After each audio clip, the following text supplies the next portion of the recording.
आज का जो ट्विटर स्पेस है वो ऑब्वियसली रीजन अब सब लोग जानते हो। तो what is the reason? As we are seeing that markets are crashing and ये ऐसा पहली बार नहीं हुआ है और ये कोई आखिरी बार भी नहीं हुआ है। बट हम लोग यहाँ पे आइडेंटिफाई करने की कोशिश करेंगे कि इस टाइम क्या रीजंस हैं कि जिसकी वजह से मार्केट क्रैश हुआ है एंड ऐसे क्रैश के अंदर what we are suppose to do. मतलब आप सोचो, बिटकॉइन 8% 24 घंटे में नीचे है, Ethereum 12%, you know, Binance coin 16%, Cardano 13%, Solana 18%, XRP को तो मैं गिनती में गिनता ही नहीं हूँ। Terra Terra Luna 25%, Polkadot 20%, Dogecoin 12%। मतलब this is like these numbers are like so crazy कि हमने सोचा ही नहीं था। हम ये सोच रहे थे कि लास्ट अभी कुछ दिन पहले हम ये लोग सोच रहे थे कि वो बॉटम है, बट आई थिंक ये जो क्रैश है कि दिस इज लाइक मतलब अनएक्सपेक्टेड। मतलब जो बड़े बड़े जो सूरमा अपने आप को समझते हैं, इंक्लूडिंग मी और बहुत सारे ऐसे लोग जो सोचते हैं कि हम किंग हैं, हम क्रिप्टो को हमसे बेहतर कोई नहीं जानता, आज सबकी सबकी प्रेडिक्शन फेल हो गई। चाहे आप इंटरनेशनल इन्फ्लुएंसर्स पकड़ लो, चाहे कोई पकड़ लो, आप जो और कोई आपके आस पड़ोस में भी अपने आप को क्लेम करता है कि वो इसको इस स्पेस को उससे बेहतर कोई नहीं जानता। तो आज क्रिप्टो मार्केट ने आपको ये बता दिया कि क्रिप्टो मार्केट को का मास्टरी, क्रिप्टो मार्केट की प्रिडिक्शंस, क्रिप्टो मार्केट की समझ, सिर्फ आप लोग इसका आकलन लगा सकते हैं। आप ये अगर आप क्लेम करते हो कि आप मास्टर हो, कि you know it at the back of your hand और आपसे बेहतर कोई से नहीं जानता, तो ये आपके सामने नंबर्स आपके सामने। और कहते हैं ना कि जब मार्केट पंप होती है तो सबको अपना पोर्टफोलियो दिखाने का शौक होता है। मैं आज ये कहता हूं कि इस पोर्टफोलियो, इस क्रैश के बाद कोई अपना पोर्टफोलियो दिखाए तो मैं मानूंगा कि हाँ भैया, क्रैश के अंदर भी बंदे ने पोर्टफोलियो दिखाया और उसने इसके अंदर भी पैसे बनाए। तो हमें एक्चुअली, मेरा कंसर्न हमेशा उन मास्टर्स के लिए नहीं है, मेरा मेरा कंसर्न है उन सब नए लोगों के लिए जो इस इंडस्ट्री के अंदर एंटर कर रहे हैं। और 2021 में हम सब जानते हैं कि बहुत सारे लोग 2021 में एंटर किए, बहुत सारे लोग 2020 के एंड में एंटर किए। उन्हें क्रिप्टो मार्केट जब पंप होती है, पैसा बनता है, वो बहुत अच्छा लगता है। उस समय इसके डायनामिक्स को, इसकी स्टडी, इसके फंडामेंटल्स को वो एनालाइज नहीं करते, ना स्टडी करते हैं। आज हम उन्हीं कुछ चीजों पे डिस्कशन, क्रिप्टो मार्केट का जो क्रैश हुआ, इसके रीजंस क्या है। मेरे साथ जो इसको होस्ट कर रहे हैं, मैं इस शख्स की बहुत ज्यादा रिस्पेक्ट करता हूँ। मेरे साथ नीरज है। नीरज को मैं काफी टाइम से देख रहा हूँ ट्विटर स्पेस के अंदर और ट्विटर के ऊपर। नीरज हमेशा वैल्यू इन्वेस्टिंग को बहुत बात करता है और वैल्यू इन्वेस्टिंग को लेके नीरज ने काफी सारा पास्ट में डिस्कशंस किए हैं। नीरज जो है इस स्पेस में एक ऐसा इन्फ्लुएंसर है जिसने कभी भी वो कभी ऐसी कोई चीज बात नहीं करता कि जिससे आप डे कॉल्स या आज सुबह ले लो शाम को बेच देने वाली ऐसी कोई कॉल्स नहीं लेता। हमेशा वैल्यू इन्वेस्टिंग की बात करता है। जो भी क्रिप्टो डिस्कस करता है वो हमेशा लॉन्ग टर्म इन्वेस्टिंग और लॉन्ग टर्म पर्सपेक्टिव से बात करता है। तो आज नीरज को मैंने इसलिए इन्वाइट किया कि नीरज जो है, हमें वैल्यू इन्वेस्टिंग पे और इन सब चीजों पे भी हम डिस्कशन करेंगे। लेकिन शुरुआत हम करते हैं कि यार, अचानक मार्केट के अंदर ऐसा क्या हुआ है और क्या ऐसे रीजंस है। तो मैं नीरज से बात शुरू करते हैं। नीरज, और मैं आज बहुत सारे लोगों को मैं आज अपॉर्चुनिटी भी दूंगा, तो आप अपनी अपनी रिक्वेस्ट भेज दो, आज सबकी बात सुनेंगे। तो Neeraj, what is your take यार, क्या हो गया अचानक मार्केट में? काशिफ भाई, thank you very much for inviting me. I am really happy to be here. और मेरे को लग रहा है मेरा ये फर्स्ट ट्विटर स्पेस है, सो बहुत सारा एक्सपीरियंस नहीं है। अरे ठीक है। तो सिंपल लॉजिक है, जो चीज ऊपर जाती है वो नीचे आती है, जो नीचे आती है ऊपर जाती है। It is as simple as that. और करेक्शन जो है, consolidation, correction, up down, this a part of investment and part of life as well, है ना। तो बहुत ज्यादा ऊपर गया था मार्केट। अगर आप बॉटम से कंपेयर करो तो अभी भी बहुत ऊपर है मार्केट। तो देखो, मैक्रो खराब है अभी, और ना मार्केट को कुछ ना कुछ बहाना चाहिए होता है गिरने के लिए। मैक्रो में प्रॉब्लम है, स्टॉक मार्केट हाईली इन्फ्लेटेड है, इन्फ्लेशन बहुत ज्यादा है, फेड कह रहा है कि रेट को हाइक करेंगे, तो थोड़ा सा मैक्रो में प्रॉब्लम है। जस्ट बिकॉज ऑफ दैट थोड़ा सा फियर का माहौल है। और मैं बहुत एक छोटा सा स्टैट दूंगा। देखो, मेरे को इस मार्केट में 2016 लेट 2017 अर्ली मैंने ज्वाइन किया था क्रिप्टो मार्केट की जर्नी। उससे पहले मैं स्टॉक मार्केट में था 4-5 साल, बहुत कुछ सीखा वहां पे। वहां से मैंने क्रिप्टो में पिवट किया। तो मैंने जो देखा 2013 का जो टॉप था, उस टाइम में नहीं था, बट जो मैंने डेटा देखा तो जो हाई था बीटीसी का, बीटीसी को एज अ इंडस्ट्री अगर माने, बेंचमार्क माने, तो $1300 के आसपास बिटकॉइन का हाई था 2013 में। वहां से जब बिटकॉइन ने टॉप बनाया 2017 लेट 2018 अर्ली में $20,000 था, $20,000। उसके बाद जो बॉटम बना वो 1300 पे नहीं गया। यानी कि अगर हम ट्रेंड को देखें तो पिछला जो टॉप है उसको हमेशा रेस्पेक्ट करता है जो बॉटम होता है। यानी कि बेयर मार्केट का जो बॉटम था वो $3,500 के आसपास था। यानी कि 2013 के टॉप को उसने नहीं काटा। समझ रहे हो मेरी बात आप? जी तो जी। अभी क्या है सिचुएशन कि $20,000 जो है हमारा टॉप है पिछले बुल साइकिल का, विच इज 2018, जो हमारा जनवरी में टॉप बना था। तो उसको मेरे को लग रहा है पूरा रिस्पेक्ट करना चाहिए। और लोग देखो, पिछले बुल रन में क्या हुआ था, 80-85% का हेयर कट मिला था बिटकॉइन में। बिटकॉइन में सबसे, मतलब इथेरियम तो इससे भी ज्यादा करेक्ट करके गया था, बिटकॉइन 82-83% करेक्ट हुआ था। अगर अभी मैं टॉप $70,000 का मानूं और वहां से 82% माइनस करूं तो $12,000 होता है, जो मैं मानने के लिए तैयार नहीं हूं कि $12,000 बिटकॉइन जाएगा। तो मेरे को लग रहा है एक नॉर्मल हेल्दी करेक्शन है ये। और मैं लॉन्ग हूं, मैं होल्ड कर रहा हूं, मेरे पास 20-25% कैश है। मैं उसके बारे में बात करूंगा, पोर्टफोलियो के बारे में। तो हाँ थोड़ा मैक्रो के लेके और एक करेक्शन देखो होता ही है, it's nature of the market. तो मैं बहुत ज्यादा वरीड नहीं हूं फिलहाल तो। और मुझे नहीं लग रहा है कि 2018 जैसा कुछ 80-90% का करेक्शन देखने को मिलेगा, specially in bitcoin and Ethereum. Okay okay. Thanks a lot Neeraj. इस पे और इसके और इन डेप्थ डिस्कशन करेंगे, क्योंकि आज अपने को ये जरूरी है समझना, क्योंकि इस साइकिल से हम कुछ लर्निंग्स लेके आगे चलेंगे।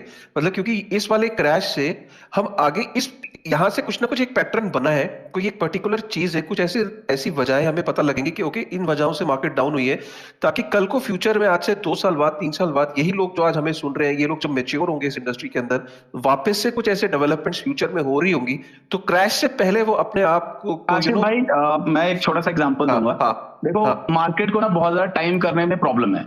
जब भी हाँ। आप टाइम करोगे आपको लॉस होगा। मेरे साथ ये बहुत बार हो चुका है। मैं हम्म आपको एक छोटा सा किस्सा बताता हूँ। अभी 2021 अर्ली में मेरे को लग रहा था मार्केट ओवर हिटेड है, क्योंकि हम्म मैं $50 बिलियन से मार्केट कैप देख रहा था। और हाँ वहां से इतना ज्यादा मेरे को लगा यार ये तो बहुत इन्फ्लेटेड है, सब कुछ खत्म हो जाएगा। मेरे को दिमाग में ये चल रहा था कि 2018 जैसा सिनेरियो प्ले आउट हो सकता है। मैंने बहुत रिसर्च करने के बाद मैं काफी चीजों को देखता हूँ, revenue multiple, PS ratio, P ratio, बहुत सारी चीजों को एनालाइज करके है ना। तो उसके बाद मैंने एक्सी इन्फिनिटी में इन्वेस्ट किया था। ओह उस टाइम उसका प्राइस था $0.62, यानी कि आधा डॉलर के आसपास, लेट जनवरी अर्ली फेब में। हम्म थोड़े टाइम मैंने होल्ड किया और मेरे को डर लग रहा था कि मार्केट ना बहुत ज्यादा ओवर हिटेड है, बीटीसी इथर सब कुछ ऊपर थे। तो मैंने डर के मारे बेच दिया। मैंने कहा ना मार्केट जब नीचे आएगा ना, जब मैं बाई करूंगा। उसके बाद क्या हुआ, मार्केट में बहुत भयंकर करेक्शन भी आया, लेकिन एक्सी इन्फिनिटी देखो कहां गया। हम्म तो टोकन स्पेसिफिक रहना बहुत जरूरी है। मैं मई में जब करेक्शन हुआ तो जो क्रैश होने के बाद भी $5-6 का प्राइस था एक्सी का, यानी कि मेरे प्राइस से 10x तभी भी था। और टॉप पे 273 टाइम्स गया था। अगर मैं होल्ड कर जाता तो मेरे लिए लाइफ चेंजिंग अमाउंट था। I invested $25,000 that time. $5 million से ज्यादा होता मेरे पास। तो amazing amazing. So I you're right, you cannot time the market, and अगर आप टाइम करने जाओगे मार्केट को तो कोई नहीं कर पाया टाइम आज तक इनफैक्ट। टोकन स्पेसिफिक रहना बहुत जरूरी है। You have to have conviction in your decision, in your investment. और वो कन्विक्शन कहां से आएगा, लर्निंग। लर्निंग बहुत बहुत बहुत जरूरी है। एब्सोल्युटली। मेरे साथ यार एक और बहुत ही मतलब मैं इसको वेलकम करूंगा शिवम चुनेजा को। और शिवम को कि मैं वीडियोस देखता हूँ, शिवम भी बहुत ही एक सदी भी बात करता है जब भी अपने वीडियोस में और अपने एजुकेशन स्पेस में लोगों को बिल्कुल एक जैसे देसी भाषा में कहते हैं कर्री बात करता है, बिल्कुल घुमा फिरा के बात नहीं करता है। आई थिंक मैं शिवम के ना वो जो एटीट्यूड वाले वीडियोस होते हैं मुझे बड़े पसंद है। और शिवम मार्केट की बहुत अच्छी सेंस रखता है, और शिवम का फैन फॉलोइंग काफी तेजी से बढ़ भी रहा है। शिवम यार क्या हो गया मार्केट को, काफी सारे लोग परेशान है, क्योंकि मतलब ये तो यार जो लोग अपने आप को मास्टर्स भी क्लेम करते हैं वो भी नहीं बता पाए कि ऐसा crash is coming. So what is your take, what is the actual reason कि हुआ क्या है ये मार्केट में? So first of all thank you Kashif भाई। बाय द वे मेरा भी नीरज भाई ये पहला ही ट्विटर स्पेस है। अरे अमेजिंग यार, ये तो यार तालियां हो जाए दोनों के लिए, नीरज के लिए और शिवम के लिए। ये वो हिडन जेम है कि जिनको आप सीड प्री सीड ले लो, और इन दोनों जेम्स को, और ये आपको देखो 100x करेंगे ये दोनों, नीरज और शिवम। अरे अरे आपकी विशेष है बस।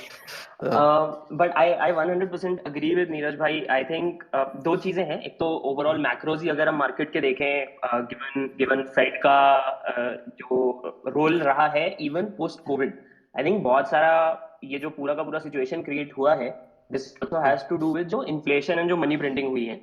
एंड उसे प्लस उसके अलावा अगर हम देखें, आई डू बिलीव कि अपन अगर टिकटॉक वाले बहुत सारे क्रिएटर्स देख लें जो जो मार्केट में चाहे वो छोटे मीम कॉइन्स हैं या ऐसे ऐसे स्टॉक्स हैं जिनको पुश करवा रहे थे, उन्होंने so from what I can see is उन्होंने लाइफ में I don't think bear markets देखे हैं।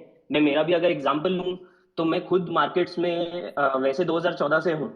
एंड क्रिप्टो भी मैं अप्रोक्सीमेटली उसी टाइम से क्रिप्टो के बारे में सुनता आया हूँ। मतलब मैंने पर्सनली एंट्री बहुत लेटली है कंपैरेटिवली, बट मेरी फैमिली क्रिप्टो माइनिंग में बहुत सालों से रही है। तो what I have heard always is यार ये प्राइस तो ऊपर चला गया नीचे चला गया, तो मुझे एक बैक ऑफ द माइंड रहा है कि भाई मतलब किसी को कुछ पता नहीं होता कि मार्केट का क्या होने वाला है, but to be ready for both the sides. And बहुत सारे मेरे जैसे जो लोग होंगे मार्केट में, उन्होंने एक बड़ा क्रैश देखा नहीं, so all we know is bull. And तो और बाय द वे ये जो 50% और 40% के ड्रॉप्स हैं क्रिप्टो में, दीज आर नॉट रियली, मतलब ये बेयर मार्केट नहीं है, ये वैसे बुल मार्केट का ही एक हेल्दी करेक्शन फेज है। I do agree on that point as well. तो आई थिंक यहाँ पे मार्केट को टाइम करने की बजाय, इसीलिए I always also suggest, and I think upon Warren Buffett की बात ही कर लें बिट बारे में जो भी बोले वो, बट पॉइंट इज वेरी सीधा सा, 99% जनता के लिए SIP और DCA करना is going to be the best approach, क्योंकि मार्केट टाइम करना तो मतलब चांस ही नहीं। इसमें we can also look at traditional investors, I think like Harvard Marks, जिसका वो मार्केट साइकिल का उनका बुक भी है। And it is very difficult कि हम एग्जैक्टली टाइम कर पाए, बट इसमें एक फायदा ये हो जाता है कि क्रिप्टो में हमको वॉलेटिलिटी इतना मिल जाता है कि वी कैन एंटर, एंड अगर हम सिर्फ बिटकॉइन और इथेरियम ही पकड़ लें सेफ रहने के एंगल से मेरे हिसाब से, तो we can do is consistent profit booking. I always suggest, and I think वो अभी भी सबको ध्यान देना चाहिए उस चीज पे। दिस इज अ लेसन जो आई थिंक मैं सजेस्ट भी करूंगा, और मैंने खुद भी बिटकॉइन इथेरियम में मैंने ज्यादा प्रॉफिट वगैरह बुक किया नहीं है, मैं ऑल्ट्स में अग्रेसिवली प्रॉफिट बुक करता आया हूँ। That also gives some cash dip में बाय करने का। बट एडिशनली एक चीज जो आई हैव नोटिस, अभी आज आप शायद ट्विटर पे देख ही रहे हो, सुबह से जो चल रहा है, मैं भी सुबह से वही पूछ कर रहा हूँ कि यार करियर और इनकम साइड पे से लोगों का फोकस जा रहा है। तो I think that is very important, क्योंकि मार्केट टाइम तो होने से रही, बट अपन जो वो बोलते हैं ना, time in the market is more important than timing the market.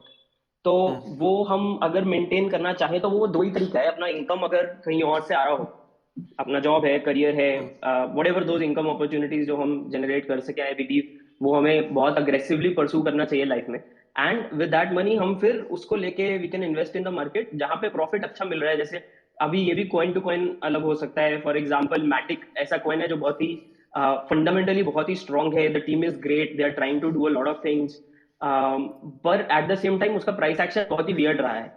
तो जहां प्रॉफिट मिलता है 60 70 80% का, ले लो और वेट कर लो, पता ही है कि वो मतलब वॉलेटाइल ज्यादा है थोड़ा सा। तो वो एंगल आई थिंक सबको थोड़ा सा देखना चाहिए मार्केट में। प्लस इसका फायदा ये है कि क्रिप्टो में अभी कोई वो शॉर्ट टर्म कैपिटल गेन्स और ये सब बहुत एग्जैक्टली अभी तक आया नहीं है इन प्लेस, तो that helps at least for now. जब तक वो अवेलेबल नहीं है एक क्लियर कट, तब तक फायदा उठाया जा सकता है। यार जो इस टाइम जो सबसे बड़ा इस टाइम जो देख रहे हैं हम लोग कि $1 ट्रिलियन का क्रैश है, मतलब $1 ट्रिलियन की करेक्शन आई है। मतलब आप जो टोटल मार्केट जो क्रिप्टो की मार्केट है उसमें से $1 trillion has been wiped off. So कहीं ना कहीं अगर हम, correct me if I am wrong Neeraj and Shivam, और मैं और लोगों को भी यहाँ पे आई इनवाइट। सो बेसिकली क्या है कि देखिए, जब फेड ने ये डिसाइड कर लिया कि ठीक है, हम फेड देख रहा है कि इतने समय से कि मेरा $8.8 trillion worth of Fiat money is in circulation, जो और उसमें से $8.8 ट्रिलियन जो यूएस गवर्नमेंट ने प्रिंट किया। आप सोचो, मतलब आप सुन के हैरानी करोगे कि 38 to 39% पिछले 22 महीनों में किया है। जब से अमेरिका इस प्लैनेट पे आया है, मतलब ये जो दुनिया बनी है जब से, और दुनिया जब से बनी है और उस दुनिया में जब से अमेरिका बना है, आप सोचो मैं कितनी बड़ी बात कह रहा हूँ। तब से लेके आज तक अमेरिका ने $8.8 ट्रिलियन प्रिंट किया, में से 38 to 39% उसने पिछले 22 महीने में प्रिंट किया है। आप सोचो कितनी बड़ी बात मैंने बोल दी। अब आप ये भी सोचो कि अगर 22 महीने में जब आप इतना बड़ा पैसा प्रिंट कर रहे हो और आप मार्केट के अंदर उस पैसे को भेज रहे हो, मार्केट के अंदर पैसा कैसे आता है इसको भी समझिए कि जब मेरे को मार्केट के अंदर पैसा भेजना है तो मैं लोन के रेट को कम कर देता हूँ, है ना। तो बेसिकली फेड क्या करता है कि फेड अपने आप तो पैसा देता नहीं है जनरल पब्लिक को, तो फेड जो कमर्शियल बैंक्स है उनको जो है वो सस्ता कर देता है लेंडिंग, ठीक है। तो जब कमर्शियल बैंक्स को लेंडिंग सस्ती पड़ती है, तो जब कमर्शियल बैंक्स के पास नीरज, शिवम, अनिल, काशिफ, राहुल, हर्षित, ये सब लोग जब जाते हैं लोन लेने के लिए, तो कमर्शियल बैंक कहता है आओ भाई आओ, कहाँ थे इतने दिन, देखो रेट ऑफ लोन, मेरा लोन का जो रेट है गिर गया है, अब तो खर्चा कर लो, घर बना लो, गाड़ी ले लो, LCD ले लो, फोन ले लो, कुछ तो करो। तो आप कहते हो हाँ यार बात तो सही कह रहा है। तो क्या होता है कि मैं मार्केट के अंदर जब मेरे को लोन सस्ते मिलते हैं, मैं मार्केट में पैसा लेके उतरता हूँ और मैं चीज़ों की डिमांड करता हूँ। जब मैं चीज़ों की डिमांड करता हूँ तो मैं अचानक क्या होता है कि पीछे से जो सप्लाई है चीज़ों की वो कम होती है और जो डिमांड होती है वो ज़्यादा हो जाती है।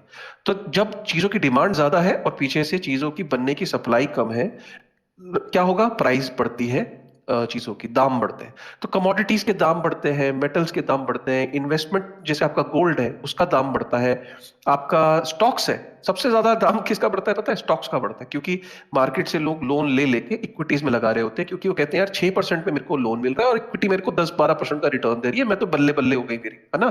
तो वो इस तरीके से मार्केट के अंदर एक पूरा इन्फ्लेटेड मार्केट हो जाती है।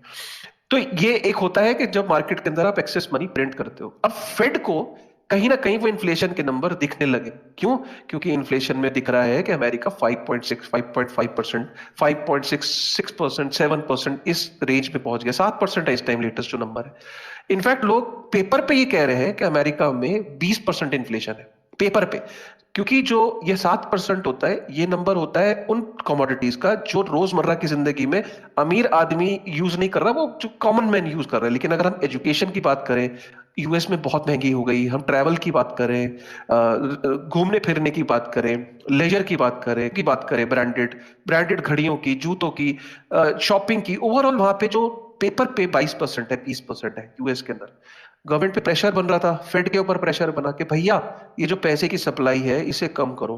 फेड क्या करता है, फेड का काम क्या है, फेड का काम है सिर्फ जो इंटरेस्ट रेट्स है उनको हाइक करना या लो करना। अब जब वो इंटरेस्ट रेट हाइक करने की बातें करती है, तो इसका मतलब यह है कि वो मार्केट से जो सप्लाई है उसको उसको सक करना चाहती है, उसको कम करना चाहती है। तो जब वो इंटरेस्ट रेट बढ़ाते हैं तो मार्केट के अंदर मनी की जो सप्लाई है उसको वो स्क्वीज करते हैं, क्यों, क्योंकि जब वो कमर्शियल बैंक्स को लोन महंगा करेंगे और कमर्शियल बैंक्स आगे लोन महंगा देगी रिटेल को, तो लोगों के पास पैसा कम होगा, और लोगों के पास पैसा कम होने की वजह से क्या होगा कि मार्केट के अंदर चीजों की डिमांड कम होगी, और जब डिमांड कम होगी तो प्रोडक्शंस पे भी फर्क पड़ेगा। काफी सारी कंपनीज के जो प्लान्स हैं उनको डिफर करेगी, इंप्लॉयज के बोनस पे फर्क पड़ेगा, कुछ कॉस्ट कटिंग होंगी, ये चीजें होंगी।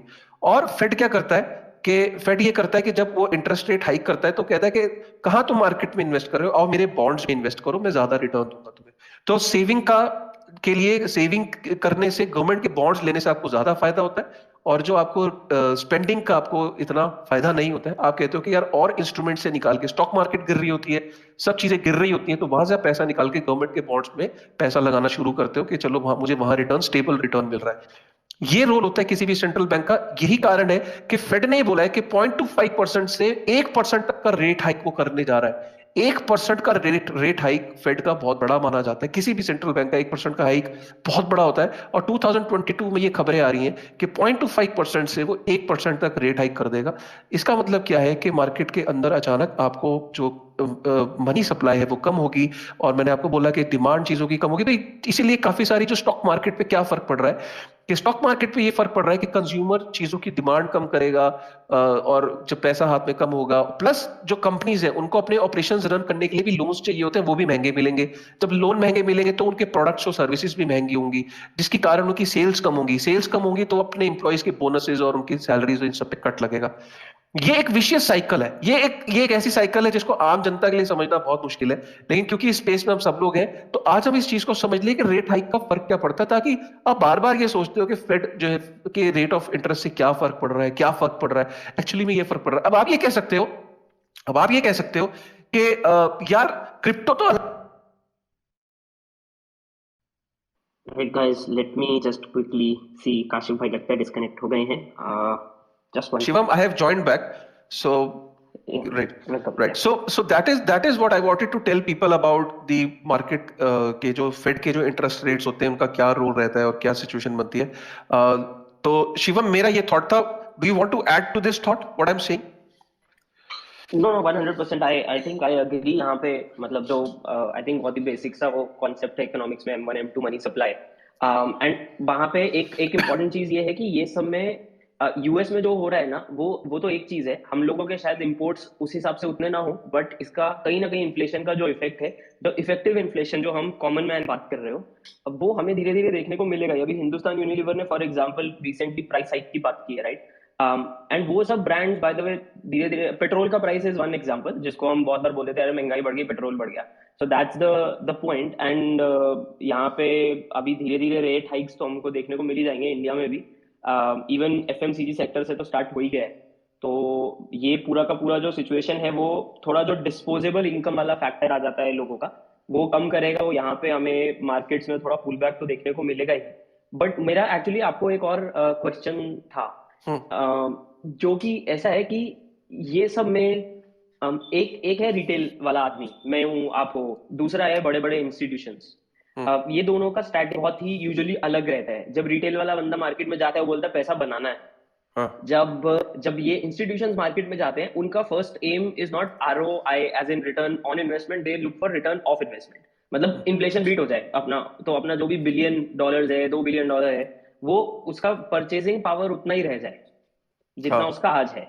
तो हाउ डू यू थिंक कि वो प्ले आउट होगा यहाँ पे? क्योंकि फाइनली मतलब मार्केट्स अगर देखा जाए तो जो जो इमोशन है मेनली मार्केट्स में, वो तो रिटेल वालों का रहता है, पर रिटेल वाले जो है वो ज्यादा बॉन्ड्स वाली साइड पे जाते नहीं है। हाँ, बहुत अच्छा क्वेश्चन है तुम्हारा यार। देखो शिवम, तुम कब से हो इस इंडस्ट्री में? सो मैं मुझे हो गया 2014 से मैं इन्वेस्टिंग और फाइनेंस। Oh very amazing. तो क्रिप्टो में तुम 2014 से हो, राइट? क्रिप्टो में 2014 से देख रहा हूँ, but I with my own money have entered in 2020। But मेरी फैमिली 2014 से है। ओह दैट्स अमेजिंग यार। सो बेसिकली क्या है, देखो मैं 2016 एंड से हूँ, तो मैं क्या देख रहा हूँ, 2016 में एक भी इंस्टीट्यूशन नहीं होता था क्रिप्टो में, बिटकॉइन के अंदर खासकर। बिटकॉइन का उस टाइम जो डोमिनेंस थी वो भी 55-60% हुआ करती थी, ठीक है? तो उस समय इंस्टीट्यूशंस ऑलमोस्ट नॉन एग्जिस्टेंट थे क्रिप्टो स्पेस के अंदर। तो होता क्या था कि जब स्टॉक मार्केट के अंदर करेक्शन आती थी, मैं सच बता रहा हूँ, कोई फर्क नहीं पड़ता था क्रिप्टो मार्केट पे, ओवरऑल कोई फर्क नहीं पड़ता था। क्रिप्टो मार्केट पे 2017 पे भी स्टॉक मार्केट का इतना फर्क नहीं पड़ता था। थोड़ा बहुत जब स्टॉक मार्केट गिरती थी तो हाँ एक हल्का फुल्का करेक्शन देखने को मिलता था, बट इतना ज्यादा कोरिलेशन नहीं था स्टॉक मार्केट में और जो क्रिप्टो की मार्केट है उसके अंदर। अब हम क्या देख रहे हैं, 2018 से तुम एक ट्रेंड देख रहे होगे। वो ट्रेंड क्या है कि 2018-19 से अब इंस्टीट्यूशंस, जब से माइक्रो स्ट्रेटेजी एंटर किया है, माइक्रो स्ट्रेटेजी की एंट्री के बाद से अब ये होने लगा है कि धीरे धीरे, एक सेकंड यहाँ पे होल्ड करना है, यहाँ पे आईडी भाई भी आ गए। तो शिवम, तुम होस्ट हो अभी भी? जी जी जी। यार मेरा ना समहाउ होस्ट का राइट नहीं चल रहा है। अगर आप आईडी भाई को और नीरज को स्पीकर का राइट दे सको, क्योंकि मुझसे कुछ हो नहीं पा रहा है, वो I am not able to give them, because ID भाई का व्यू पॉइंट लेना बहुत जरूरी है, because he is one of the most experience person in this space today. तो वो उनके पॉइंट्स बहुत बड़े इंटरेस्टिंग होंगे। देखो अगर भेज पाओ उनको। शिवम जी एक सेकंड बस वही। हाँ, इनवाइट टू स्पीक मुझे अवेलेबल कर रहा है। हाँ, तो एडी भाई को इनवाइट टू स्पीक और नीरज को इनवाइट टू स्पीक। डन। ठीक है, आपको भी आ गया होगा। एडी भाई और नीरज भाई दोनों एक्सेप्ट कर लेना। तो मैं आपको अपनी बात कंप्लीट कर रहा था। हाँ, नीरज भाई तो आ गए, एडी भाई भी आने वाले होंगे। तो हाँ ठीक है। तो इंस्टीट्यूशंस का मैं ये कह रहा था कि इंस्टीट्यूशंस 2017 में एग्जिस्ट मतलब नहीं करते थे। 2018 में धीरे धीरे, 19 में आफ्टर माइक्रो स्ट्रेटजी इन सब की एंट्री हुई। अब ये होता क्या है, ये इंस्टीट्यूशंस जो होते हैं ये कभी भी डायरेक्टली इन्वेस्ट नहीं करते, जैसे हमारी तरह ये स्पॉट मार्केट में जाके इन्वेस्टमेंट नहीं करते। ऐसा नहीं होता कि ये बाइनेंस की एक्सचेंज खोल के बैठे होते हैं। इनके एक रेगुलेटेड, इनके एक एजेंसीज होती हैं जो इनके डिजिटल एसेट्स को मैनेज करते हैं, ये उनके बिहाफ पे करते हैं। जैसे जीबीटी, जैसे आपका ग्रे स्केल हो गया, ऐसे कुछ और इंस्टीट्यूशंस हैं जिनके थ्रू ये इन्वेस्टमेंट्स करते हैं। और ना इनके पास इतना समय होता है कि ये बैठ के उस मार्केट, वो कहते हैं कि भैया अपने वो एजेंट को ये बोलते हैं, थैंक यू एडी भाई फॉर एक्सेप्टिंग दिस इनवाइट। सो तो इनका ये रोल होता है, ये क्या कहते हैं अपने एजेंसीज को, अपने एसेट मैनेजर को, कि भैया ऐसा है, हेलो मुझे ना 20% का रिटर्न चाहिए साल में। अब तू जो मर्जी कर, तू बेचे, तू खरीदे, तेरे को जो मर्जी करना है कर, डिजिटल एसेट में इन्वेस्ट करना है कर, मेरे को इतना टका रिटर्न चाहिए। उसको उससे कोई मतलब नहीं होता। तो वो जो उसका डिजिटल एसेट मैनेजर होता है, वो जब मार्केट के अंदर इस तरह की करेक्शंस देखता है, मैक्रो इकोनॉमिक फैक्टर्स देखता है, तो वो क्रिप्टो को भी वैसे ही ट्रीट करता है जैसे वो ट्रेडिशनल फाइनेंस को ट्रीट करता है। तो जैसे स्टॉक मार्केट के अंदर चेंजेस आते हैं, मार्केट गिरती है, सिमिलर वे पे वो रिएक्ट करता है, और वो क्रिप्टो के अंदर भी उसी तरीके से इंस्टीट्यूशंस प्ले करते हैं जैसे वो फाइनेंस में प्ले करते हैं। यही कारण है कि ये क्रिप्टो मार्केट ओवरऑल डीकपल नहीं कर पा रही अपने आप को, क्योंकि एक तो मार्केट साइज बहुत छोटा है। रिटेलर इसमें 221 मिलियन है। सोचो 221 मिलियन क्रिप्टो यूजर्स है पूरी दुनिया में। आप सोचो कि 221 मिलियन में से जो इंस्टीट्यूशंस है, वो वेल्स जो है, जो इंस्टीट्यूशंस के पास पैसा है, वो इसको मनूवर कर लेती है। वो जैसे ही वो अपना पोजीशन को स्केयर ऑफ करती है, मार्केट के अंदर करेक्शन आती है, रिटेलर जो है वो अपने बैग को पकड़े लिए बैठा रहता है, और रिटेलर को पता भी नहीं लगता है कि मार्केट में क्या हो गया। तो मेरे हिसाब से ये एक ऐसा बड़ा इंपॉर्टेंट पॉइंट है। मैं एडी भाई को भी पूछना चाहूंगा, एडी भाई क्या आपके व्यूज है यार? Your views will really matter a lot today. तो क्या रीजन लग रहा है क्रिप्टो क्रैश का, and what is your take? Thank you so much for the invite Kashif भाई। वैसे मैंने नोटिस किया स्पेस में, जब मैं एज अ लिसनर सुन रहा था तो ऑडियो हाँ क्वालिटी बहुत खराब थी, लेकिन एज अ स्पीकर आती ऑडियो क्वालिटी बहुत इंप्रूव हो गई। तो डेफिनेटली कुछ ना कुछ वहाँ पर है। आई थिंक प्रीमियम हाँ आवाज आ रही है बहुत। हाँ आई थिंक जो क्रैश है, जैसे मैं पूरा तो नहीं सुन पाया आप क्या बोल रहे थे, लेकिन आई थिंक शायद आप स्टॉक मार्केट की भी बात कर रहे थे। तो वही जो हाँ चीज थी वो मैं अभी भी खुद भी नोटिस कर रहा था, एंड अभी मैं वैसे लाइव था यूट्यूब पे, तो मैं वही बात कर रहा था कि अगर हम S&P का चार्ट भी देखेंगे तो S&P 500 भी पिछले कुछ दिनों से काफी ज्यादा वहां पर करेक्शन देखने को मिला है, almost 7%। And hmm financial market को लेके रेड अलार्म जो है वो काफी लोगों ने वैसे भी काफी टाइम से वो वॉर्न करते हुए आ रहे हैं। The way hmm we saw Covid आ गया, जहाँ पर पूरी इकोनॉमी जो एक तरह से फ्रीज हो गई, people are not going out, they are not spending money, लोगों की जॉब्स चली गई हैं। तो उसका इम्पैक्ट जो है वो कहीं ना कहीं मार्केट में आता है। लेकिन अगर हम देखेंगे यहाँ पर जो क्वांटिटेटिव ईजिंग को करा गया उसको यूज करके यहाँ पर बैंडेड लगा के स्टॉक मार्केट नए ऑल टाइम हाई पे चला गया। तो वैसे ही कुछ it was not making sense, it was just to keep people happy, ताकि कोई भी जो पॉलिटिकल पार्टी होती है वो चाहती नहीं कि उनके वॉच के ऊपर मार्केट जो है कोलैप्स करे। एंड स्पेशली फॉर यूएस, जहाँ पर उनका जीडीपी जो है 40% जीडीपी सिर्फ फाइनेंशियल मार्केट से आता है, for them it was very important कि वो उसको आगे कंटिन्यू रखें।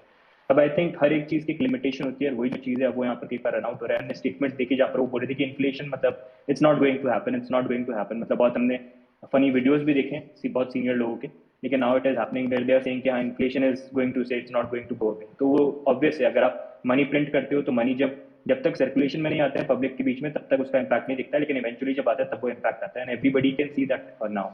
तो आई थिंक अब यहाँ पर जो ये उसको लेके अब जो मेजर्स है जो ले रहे हैं, because everybody is getting more aware about it. तो अब यहाँ पर जो इंटरेस्ट रेट राइज करने की बात हो रही है, टेपरिंग की बात हो रही है, आई थिंक अभी आने वाले 2-3 महीने बहुत ज़्यादा इंपॉर्टेंट है, जहाँ पर ये देखना पड़ेगा फाइनेंशियल मार्केट का किस तरह से इम्पैक्ट आ रहा है। और एक चीज़ जो आपने बोली थी कि अगर हम देखेंगे अर्ली डेज के अंदर इतने ज़्यादा इंस्टीट्यूशन क्रिप्टो में इन्वॉल्व नहीं थे बिटकॉइन को लेकर, जैसे अगर हम अर्ली 2016-17 की भी बात करते हैं, तो हम्म अब वो चीज़ बहुत ज़्यादा चेंज हो गई 2020 में, 2021 में। तो जब उनका इतना ज़्यादा इन्वॉल्वमेंट, क्योंकि वो फाइनेंशियल मार्केट में, तो उनके हैंड्स होते हैं वो हर जगह होते हैं, स्टॉक मार्केट में भी, क्रिप्टो मार्केट में भी, कम्युनिटीज हर जगह। तो हाँ उसका इम्पैक्ट कहीं ना कहीं आएगा। तो अगर यहाँ पर ये ऐसा कुछ होता है कि फाइनेंशियल मार्केट में हमको धक्का देखने को मिलता है, तो उसका टेम्पररी इम्पैक्ट तो डेफिनेटली आएगा। बट आई ऑल्सो फील कि that is going to be a test for bitcoin. Altcoins की बात नहीं करा, लेकिन mostly for the bitcoin, because bitcoin का कॉन्सेप्ट बेसिकली ये कि to keep people's investment safe against all these things. So maybe temporary impact तो definitely आएगा, बट वहां से जो रिकवरी है that will be important to सी कि वो कैसे प्ले आउट करती है। तो I think it's going to be very interesting times. एक फैक्टर यहाँ पर ये भी है कि इफ यू लुक एट, एक जो चीज और डिफरेंट यहाँ पर हुई है वो ये है कि अभी यहाँ पर जो लेवरेज ट्रेडिंग है वो बहुत ज्यादा गई है, स्पेशली आफ्टर हाँ 2020, जहाँ पर हर एक प्लेटफॉर्म के ऊपर लेवरेज ट्रेडिंग रिटेलर्स के लिए अवेलेबल है, और इंस्टीट्यूशंस तो वैसे भी उनके लिए अवेलेबल है। जो बैंक्स पहले बिटकॉइन के अगेंस्ट में चीजें बोलते थे, आज की डेट में उन्होंने भी अपने फ्यूचर्स यहाँ पर अवेलेबल कराए अपने बिग क्लाइंट्स के लिए। तो मनी बहुत ज्यादा इन्वॉल्व है फ्यूचर ट्रेडिंग के अंदर, where they are not even buying bitcoin, but वो उसकी प्राइस पे बेट कर रहे हैं कि नीचे जाएगा ऊपर जाएगा। और जब भी ऐसे इंटरेस्ट इन्वॉल्व होते हैं तो किसी भी मार्केट के लिए अच्छा होता नहीं है। तो वो भी बड़ा इंटरेस्टिंग रहेगा वो कैसे प्ले आउट करेगा, क्योंकि एक चीज यहाँ पर ये भी अच्छी है कि चलो इंस्टीट्यूशंस के पास ये टूल्स है तो रिटेलर्स के पास भी है, तो उसके कारण भी आई थिंक मार्केट एक ही डायरेक्शन में ज्यादा मूव करना वो थोड़ा सा पॉसिबल नहीं होगा, बट इंटरेस्टिंग टाइम डेफिनेटली रहेगा। तो आई फील अभी भी यहाँ पर जो करेक्शन आ रहा है इसका डेफिनेटली रिलेशन तो है, जिस तरह से हमको फाइनेंशियल मार्केट के अंदर चीजें देखने को मिल रही हैं, काफी ज्यादा डाउट भी है। एंड एक दूसरा फैक्टर ये भी आ जाता है, नॉर्मली हमको बिटकॉइन के अंदर 4 इयर्स का साइकिल है जो हमने देखा है। तो क्योंकि कुछ फैक्टर्स चेंज हो गए हैं, तो मैं तो सदा आई फील थोड़ा सा कुछ ना कुछ डिफरेंट होना चाहिए, बिकॉज अडॉप्शन तो है, बट ये लेवरेज का जो फैक्टर है, फाइनेंशियल मार्केट जो है, इंस्टीट्यूशन जो आ गए, अडॉप्शन भी जो हुआ है, उसके कारण थोड़ा डिफरेंट चीजें प्ले आउट हो सकती हैं। अब डिफरेंट होती हैं that will be important to see, या फिर हमको प्रीवियस जो साइकिल में जो चीजें हुई हैं वही देखने को मिले, जहाँ पर यूजुअली दिसंबर जो होता है that's the time where the market start. So या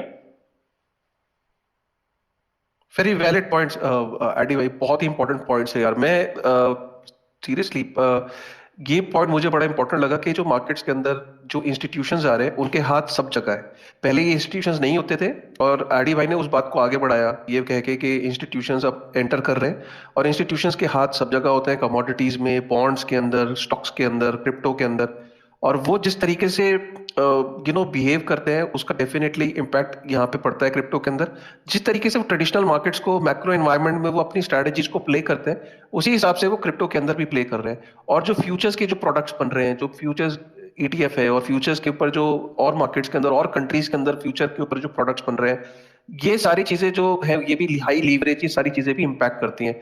तो इसका मतलब तो ये है, अगर मैं इसको इस तरीके से समझूं, कि फिर तो अगर मुझे क्रिप्टो के अंदर एंटर करना चाहिए तो फिर तो मेरा पर्सपेक्टिव बहुत लंबा होना चाहिए, और इन्वेस्टिंग की तरफ मेरा ज्यादा रुझान होना चाहिए। और क्या investing is still a better option, एक बेटर चीज है जो ट्रेड एज अ ट्रेडर और इन कंपैरिजन टू इन्वेस्टिंग, और इन्वेस्टिंग और ट्रेडिंग में फर्क क्या होता है? मुझे लगता है नीरज से बेटर इस चीज के लिए कोई हमें आंसर नहीं कर पाएगा, क्योंकि नीरज डे वन से वैल्यू इन्वेस्टिंग की तरफ बहुत बात करता है। तो Neeraj, if you can give certain examples also कि एक रिटेलर को इस समय में क्या करना चाहिए, वैल्यू इन्वेस्टिंग क्यों जरूरी है?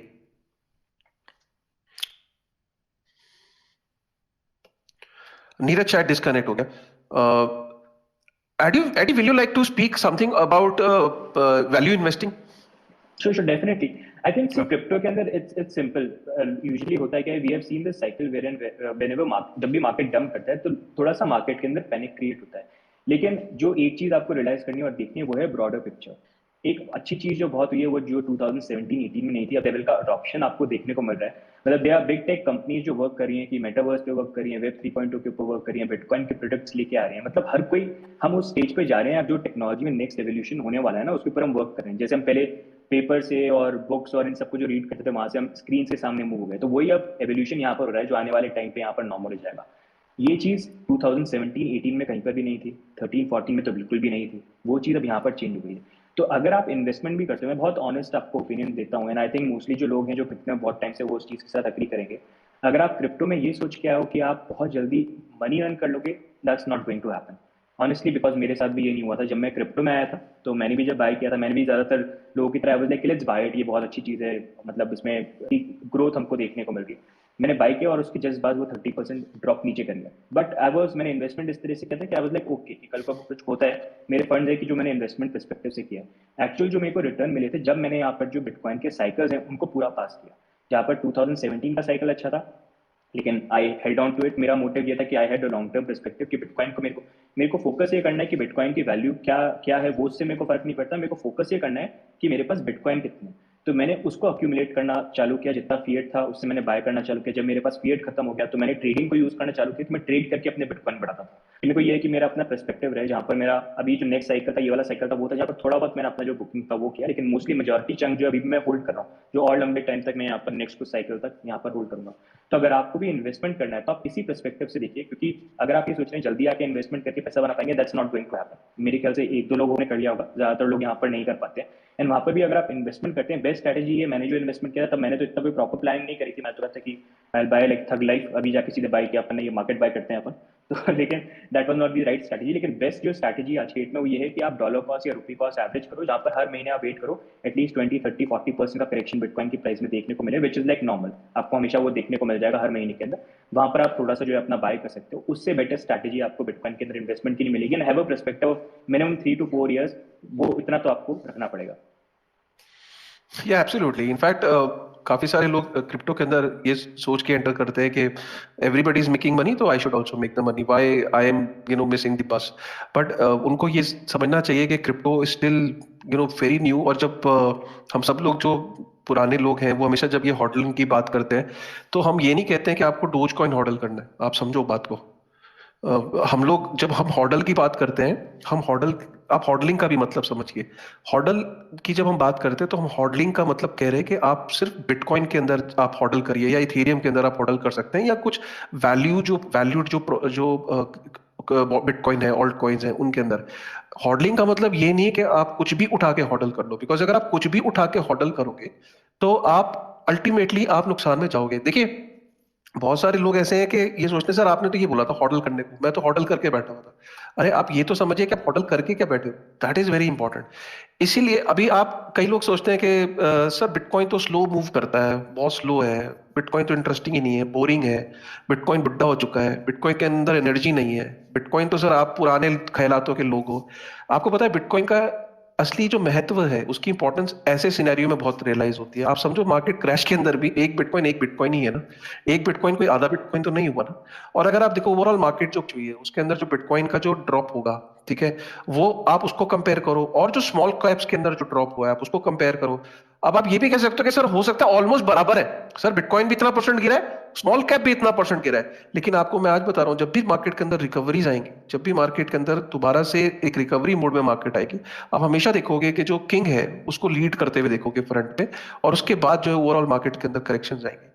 इसलिए आपका हमेशा से एडी भी हमेशा एक बात बोलते हैं, कभी भी आप एडी के ट्वीट्स देख लो, यूट्यूब देख लो, और किसी भी एक ऐसे इन्फ्लुएंसर की बात आप जब सुनोगे, आप किसी भी मेजर इन्फ्लुएंसर को सुनो, मैक्सिमलिज्म की बात नहीं कर रहा हूँ, आप किसी भी टॉप के इन्फ्लुएंसर को सुनोगे, वो हमेशा ये कहेगा कि आपका मेजर पोर्टफोलियो हमेशा बिटकॉइन में होना चाहिए। उसके बाद आपका कुछ इथेरियम में, लूना में, और कुछ और कॉइन्स हैं जिनके अंदर आप लूना, आप इसको ये मत पकड़ लेना कि आप अगला जाके आप लूना में इन्वेस्ट कर दो, मेरे मुंह से निकल गया। मेरा कहने का मतलब है कि कुछ ऐसे एसेट्स, कुछ ऐसे आपको जो फंडामेंटल प्रोजेक्ट्स है उनको आइडेंटिफाई करना है। ऑब्वियसली एक रिसर्च का काम है। अब आप चाहोगे कि मैं रिसर्च भी मत नहीं करूं, मैं रिसर्च भी नहीं करूं और मैं फिर भी प्रॉफिट में आ जाऊं, तो ऐसा नहीं हो सकता है यार। आप जब स्टॉक मार्केट के अंदर इकोनॉमिक टाइम्स का 5 रुपए का अखबार लगाते हो, नहीं लगाते हो, मॉर्निंग में वो अखबार वाला देने आता है, ठीक है, उसका मैगजीन पढ़ते हो, उसके बाद सीएनबीसी आवाज देखते हो, सीएनबीसी आवाज में दिन रात उसको देखते हो, फिर उसके बाद अपने दोस्तों से बात करते हो, तब जाके कॉल लेते हो स्टॉक मार्केट में। क्रिप्टो के अंदर भी आपको अपना टाइम देना पड़ेगा। आप बिना टाइम दिए सोचोगे कि मैं यार रातों रात कुछ अमीर बन जाऊंगा, ये हो जाएगा, कुछ नहीं होने वाला। इनफैक्ट ऐसे क्रैशेस क्या करते हैं, मेरे ख्याल से तो ऐसे क्रैश क्या करते हैं कि इसके अंदर आपको असलियत से मुलाकात करवाते हैं। आपकी इस वक्त असलियत से मुलाकात होती है, अरे यार ये क्या हो गया, डैम, अरे ये आपको एहसास दिलाते हैं कि ये वो मार्केट नहीं है जहां पे आप सोच के आए थे। ये ऑर्गेनिक तरीके से एक ऐसी मार्केट है जिसके अंदर आप अगर यहाँ पे पेशेंस के साथ अपनी स्टडी करोगे, रिसर्च करोगे और सही चीजों को अगर आप होल्ड करोगे और उनको लंबे पर्सपेक्टिव के लिए रखोगे, तो आप eventually you will and up winning this game. और आप ट्रेडिंग के लिए मना कोई नहीं कर रहा, करो, खुल के करो ट्रेडिंग, लेकिन अपना बजट सेट करो कि ये मेरा पैसा है, इससे मैं ट्रेड कर रहा हूं, इसके अलावा मैं ट्रेड नहीं करूंगा। और ये वो पैसा है कि अगर ये जीरो भी हो गया तो मेरे को ओवरऑल कोई फर्क नहीं पड़ रहा मेरी स्ट्रैटेजी पे।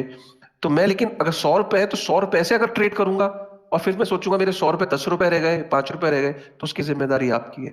तो इसीलिए मैं नीरज, अगर तुम Neeraj, can you hear me Kashif भाई? हाँ नीरज भाई, तुमसे मेरे को इसीलिए ये समझना है, अरे यार 2-3 बार I just got kicked out, keep on kick. कोई बात नहीं, ये ट्विटर का देखो, ट्विटर में जब तक लोग आए और जाए ना, तब तक ट्विटर स्पेस में मजा नहीं आता है। ये जिंदगी का एक बहुत ही इंटरेस्टिंग सब्जेक्ट है ट्विटर स्पेस। तो ये होता रहता है, मैं भी, ये मुझे भी निकाल देता है, ट्विटर स्पेस ऑर्गेनाइज करने वाले को भी बाहर निकाल देता है। ये मत सोचना कि तुम भी बाहर जाते हो। ठीक है, तो नीरज तुम्हारे हिसाब से इन्वेस्टिंग और ट्रेडिंग में फर्क क्या है? और तुम हमेशा इन्वेस्टिंग की बात करते हो, हमेशा। मैं यार आपको सच बताऊं, मैं ट्रेड नहीं करता। I started stock market back in 2013। Early days में मैंने बहुत ट्रेड किया, मतलब कभी प्रॉफिट कभी लॉस, ओवरऑल लॉस हुआ। तो I don't do day trade, leverage trade, nothing. मैं सिंपली इन्वेस्ट करता हूँ, होल्ड करता हूँ, डिपेंडिंग अपॉन दी टोकन। कभी किसी को 3 महीने, 6 महीने, साल, 2 साल, 3 साल, डिपेंड्स, राइट, कि इवेंट्स क्या है, डेवलपमेंट्स क्या है। तो I always prefer investing, specially value investing. Crypto में ये बहुत, इट्स वेरी हार्ड, क्योंकि अब लोगों को दे कैन नॉट इवैल्यूएट कि कैसे फेयर वैल्यूएशन निकालो। देयर आर, मतलब पहले बहुत सारे टूल्स नहीं थे, but now there are many tools. बहुत सारे ऑन चेन डेटा है, बहुत सारे एनालिटिकल टूल्स है, where you can spend some time and आपको एक वैल्यूएशन का मतलब ज्ञान होना बहुत जरूरी है। नॉर्मली मैं क्या करता हूँ, कुछ टूल्स मैं यूज करता हूँ, जैसे टोकन टर्मिनल है और डून एनालिटिक्स है, और भी 1-2 टूल्स हैं। वहां पे जो भी, देखो, स्टार्टअप्स को अगर आपको इवैल्यूएट करना है, तो जो सबसे बेहतरीन मैट्रिक्स है वो है रेवेन्यू मल्टीपल। तो मैं रेवेन्यू मल्टीपल पे मैं बहुत ज्यादा फोकस करता हूँ कि एनुअल रेवेन्यू किसी प्रोटोकॉल का क्या है, और फिर उसको मल्टीपल करता हूँ। लेट्स से अगर हाईएस्ट ग्रोइंग सेक्टर है लाइक क्रिप्टो 200-250% का ईयर ऑन ईयर ग्रोथ है, तो यहाँ पे अगर आप रेवेन्यू मल्टीपल को कंसीडर करो तो it should be 10x to 20x, यानी कि जो एनुअल रेवेन्यू है उससे मिनिमम 5 to 10x उसका वैल्यूएशन, फेयर वैल्यूएशन होना चाहिए। There are other metrics as well, मैं बिल्कुल ये नहीं करूँ यू हैव टू प्योरली है ना कि डिपेंडेंट ऑन दिस मैट्रिक्स। उसके बाद भी बहुत सारी चीजें हैं, टीम है, ट्रेजरी कैसी है, बैकर्स कैसे है, तो बहुत सारी चीजें हैं। तो वैल्यू इन्वेस्टिंग पे फोकस करना बहुत जरूरी है, और स्पेकुलेशन से बचना बहुत जरूरी है। कई बार मैं देखता हूँ जो नए लोग हैं, वो मेरे पास जो पर्सनली बहुत सारे मैसेजेस आते हैं, कहते हैं शिबा इनू मेरे को लेना है, चाहे कोई भी उल्टे सीधे जो भी टोकन्स हैं। तो उसका मतलब मेरे को नहीं समझ में आता कि लोग मतलब बिना रिसर्च के, जो भी नए लोग आते हैं, मेरे साथ भी हुआ है। इनिशियली जब मैं क्रिप्टो मार्केट में आया था तो स्पेकुलेशन में मैं बहुत ज्यादा बिलीव करता था। तो यही चीज है, आपको बहुत सारी चीजों को देखना है। जैसे फॉर एग्जांपल अभी देखो, मैं किसी टोकन को रिकमेंड नहीं कर रहा हूँ, ना ही कोई फाइनेंशियल एडवाइस है, बट मैंने अभी रिसेंटली DYDX को थोड़ा सा डिकोड किया था, जहां पे एनुअल रेवेन्यू ऑलमोस्ट $500 मिलियन का है और मार्केट कैप ऑलमोस्ट बराबर है। और अगर आप इसका वॉल्यूम देखो तो it is equivalent to Uniswap, जो 24 आवर्स ट्रेडिंग वॉल्यूम है। थोड़ा सा कम है यूनिसॉप पे, बट ऑलमोस्ट मतलब कभी ऊपर कभी नीचे। तो यहाँ पे मेरे को एक वैल्यू दिखी तो मैंने इन्वेस्ट किया। अब देखो मैं ना बहुत मेरा जो रिस्क मैनेजमेंट है वो अलग है, और हर बंदे का रिस्क मैनेजमेंट अलग होना चाहिए। मैं कभी कभी बहुत हैविली एलोकेट कर देता हूँ अपना पोर्टफोलियो। मैं यूनिसॉप में ऑलमोस्ट ऑल इन चला गया था $2-2.5 पे। अभी DYDX में मैं ऑलमोस्ट 30% मैंने इन्वेस्ट कर दिया। तो मैं अपने कन्विक्शन पे बिलीव करता हूँ। देखो प्रॉफिट टेकिंग भी बहुत जरूरी है, कई बार मैं भी नहीं कर पाता हूँ, आई गेट कैरिड अवे। कभी कभी बहुत ज्यादा चीजें मतलब हाइप साइकिल में जाती है, तो मेरे को लगता है नहीं और रिटर्न आना चाहिए, और सम टाइम मतलब आई डोंट बुक प्रॉफिट। तो you have to make your own plan. Planning बहुत जरूरी है। हर बंदे का रिस्क मैनेजमेंट डिफरेंट होता है, और हर बंदे का फाइनेंस भी डिफरेंट होता है। तो बहुत सारी चीजें हैं, आप लोगों को TVL, price to sales, revenue multiple, price earning ratio, earning per share, ये सारे मैट्रिक्स को बहुत ही क्लोजली मॉनिटर करना। क्या बात है, तुमने ऐसे टेक्निकल टर्म्स बोल दिए कि आज एटलीस्ट लोगों को ये लग रहा होगा कि यार ये क्या बोल गया नीरज, और ये इतनी सारी चीजों का ध्यान रखना पड़ता है। और मुझे पता है कि यहाँ पे इतनी सारी चीजों का लोग ध्यान ही नहीं देते।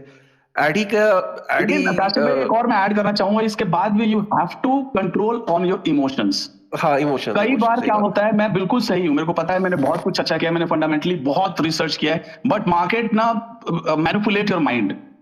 मेरे साथ एक्सी इन्फिनिटी में ये गेम हो चुका है। I saw the revenue, play to earn model, everything was right, लेकिन मैं बहुत इमोशनल हो गया था that time and I sold my holding. जैसे कि मैंने इनिशियली बोला, मेरे साथ यूनिसॉप में आई स्टार्टेड बाइंग एट $4 से लेके मैंने $2 तक, $1.90 तक बाइंग किया है। And people use to abuse me. मेरे को पर्सनल मैसेजेस लोग करते थे, गाली देते थे उस टाइम। आप मानोगे नहीं ये बात कि आप तुम ना पागल हो, कोई यूनिसॉप रेकमेंड नहीं कर रहा है, फ्री का एयर ड्रॉप है, कोई नहीं ले रहा। मेरे को पता था फर्स्ट मूवर एडवांटेज यूनिसॉप के पास है, बिलियंस ऑफ डॉलर का लिक्विडिटी है, ट्रेडिंग वॉल्यूम है, मतलब फर्स्ट मूवर एडवांटेज है। मेरे को कहीं ना कहीं भरोसा था कि यूनिसॉप चलेगा दैट टाइम, और वहां से $2 से ऑलमोस्ट $50 का हाई बनाया। Same happens with Bancor. Bancor में भी बहुत सारी चीजें हो रही थी, सिंगल साइड आप लिक्विडिटी प्रोवाइड कर सकते हो विदाउट इम्परमानेंट लॉस, बहुत सारी चीजें। I think we have lost Neeraj. Shivam, are you there? या हाँ शिवम, तुम्हारी भी जो कम्युनिटी है जब तुमसे पूछती है कि सर क्या कौन से कॉइन में लें, क्या करें, कैसे, मतलब मैं वैल्यू इन्वेस्टिंग करना चाहता हूँ, तुम्हारा क्या मेट्रिक रहता है जनरली लोगों को बताने का कि जब भी किसी कॉइन में इन्वेस्ट करो तो किन किन मेट्रिक्स का ध्यान रखना चाहिए लोगों को? नहीं भाई, हम मेरा personal opinion I think Neeraj भाई से बिल्कुल यहाँ पे मिलता है। दो चीजें लोग मिस कर देते हैं, स्पेशली आई थिंक वो बिटकॉइन वाला पॉइंट भी आपका राइट था। सो फर्स्ट ऑफ ऑल तो पोर्टफोलियो एलोकेशन जो है कि majority portfolio long term holding में बिटकॉइन में रहना चाहिए, इस पे मुझे काफी इनपुट आता है कि भाई क्या बोल रहे हो, मतलब बिटकॉइन क्या ही जाएगा यहाँ से, कितना ही जाएगा। आई थिंक वहां पे एक first step that I always suggest is कि हमें ऑल्टरनेटिव इन्वेस्टमेंट व्हीकल्स भी देखने पड़ेंगे। अगर आप इन्वेस्टमेंट साइड से आ रहे हो, आप नहीं आ रहे कि यार मेरे को बिटकॉइन ज्यादा अक्यूमुलेट करना है, आप मार्केट में अपना पैसा ग्रो करने ही आ रहे हो, तो ऑल्टरनेटिव इन्वेस्टमेंट्स अगर हम स्टॉक मार्केट देख लो, जो आपको ऑन एन एवरेज 12% का रिटर्न के हिसाब से यूजुअली कैलकुलेशन करते हैं, इंडियन स्टॉक मार्केट की अगर बात करें, वो 12% कैगर है यहाँ पे। CAGR as in compounded annual growth rate. Bitcoin of course वहां से बहुत ही ज्यादा है, और 12% का अगर सिर्फ 20% भी हो जाए, बाकी 70-200% वगैरह तो आप छोड़ ही दो, तो 20% में भी इसका मतलब ये हो गया हमारा 3.25 साल में पैसा डबल होता है, अगर वो कंसिस्टेंट एवरेज की बात की जाए उसकी। तो ये एक इंपॉर्टेंट फैक्टर है जो बहुत बार लोग मिस कर देते हैं कि एक प्रॉपर पोर्टफोलियो एलोकेशन नहीं रखते। तो वो एक पार्ट जरूरी है कि क्रिप्टो में आपका कितना एलोकेशन है, सो दैट डिपेंडिंग ऑन आपका रिस्क टेकिंग एबिलिटी कितना है, आपको कितना पैसे का जरूरत पड़ सकता है, बाय चांस कुछ इमरजेंसी हो जाती है, तो कब ना पैसा पड़ जाए जरूरत कुछ पता नहीं लगता है। ये हमने मतलब मेरी फैमिली में पर्सनली पूरा एक्सपीरियंस किया है। अब ऐसा कुछ मेडिकल ऐसा इमरजेंसी आता है जहाँ पे मतलब पूरा बिजनेस बंद करके फैक्ट्रियां बेचनी पड़ जाएं और बैंक अकाउंट खाली हो जाए, तो उस टाइम पे फिर बंदा ये नहीं देखता कि यार पोर्टफोलियो कितने का वर्थ है। तो उस टाइम पे फिर याद आता है कि यार थोड़ा सा कम वॉलेटाइल एसेट बेस अगर मैंने रखा होता फाउंडेशन, तो शायद आज फायदा होता। तो वो सारे एंगल्स एक तो बहुत इंपॉर्टेंट है। दूसरा, आई ऑलवेज सजेस्ट कि लोगों को तो प्रोजेक्ट्स को एक से ज्यादा एक टीम, एक कंपनी जो काम कर रही है किसी तरीके का, उसके एंगल से देखना बहुत ज्यादा जरूरी है।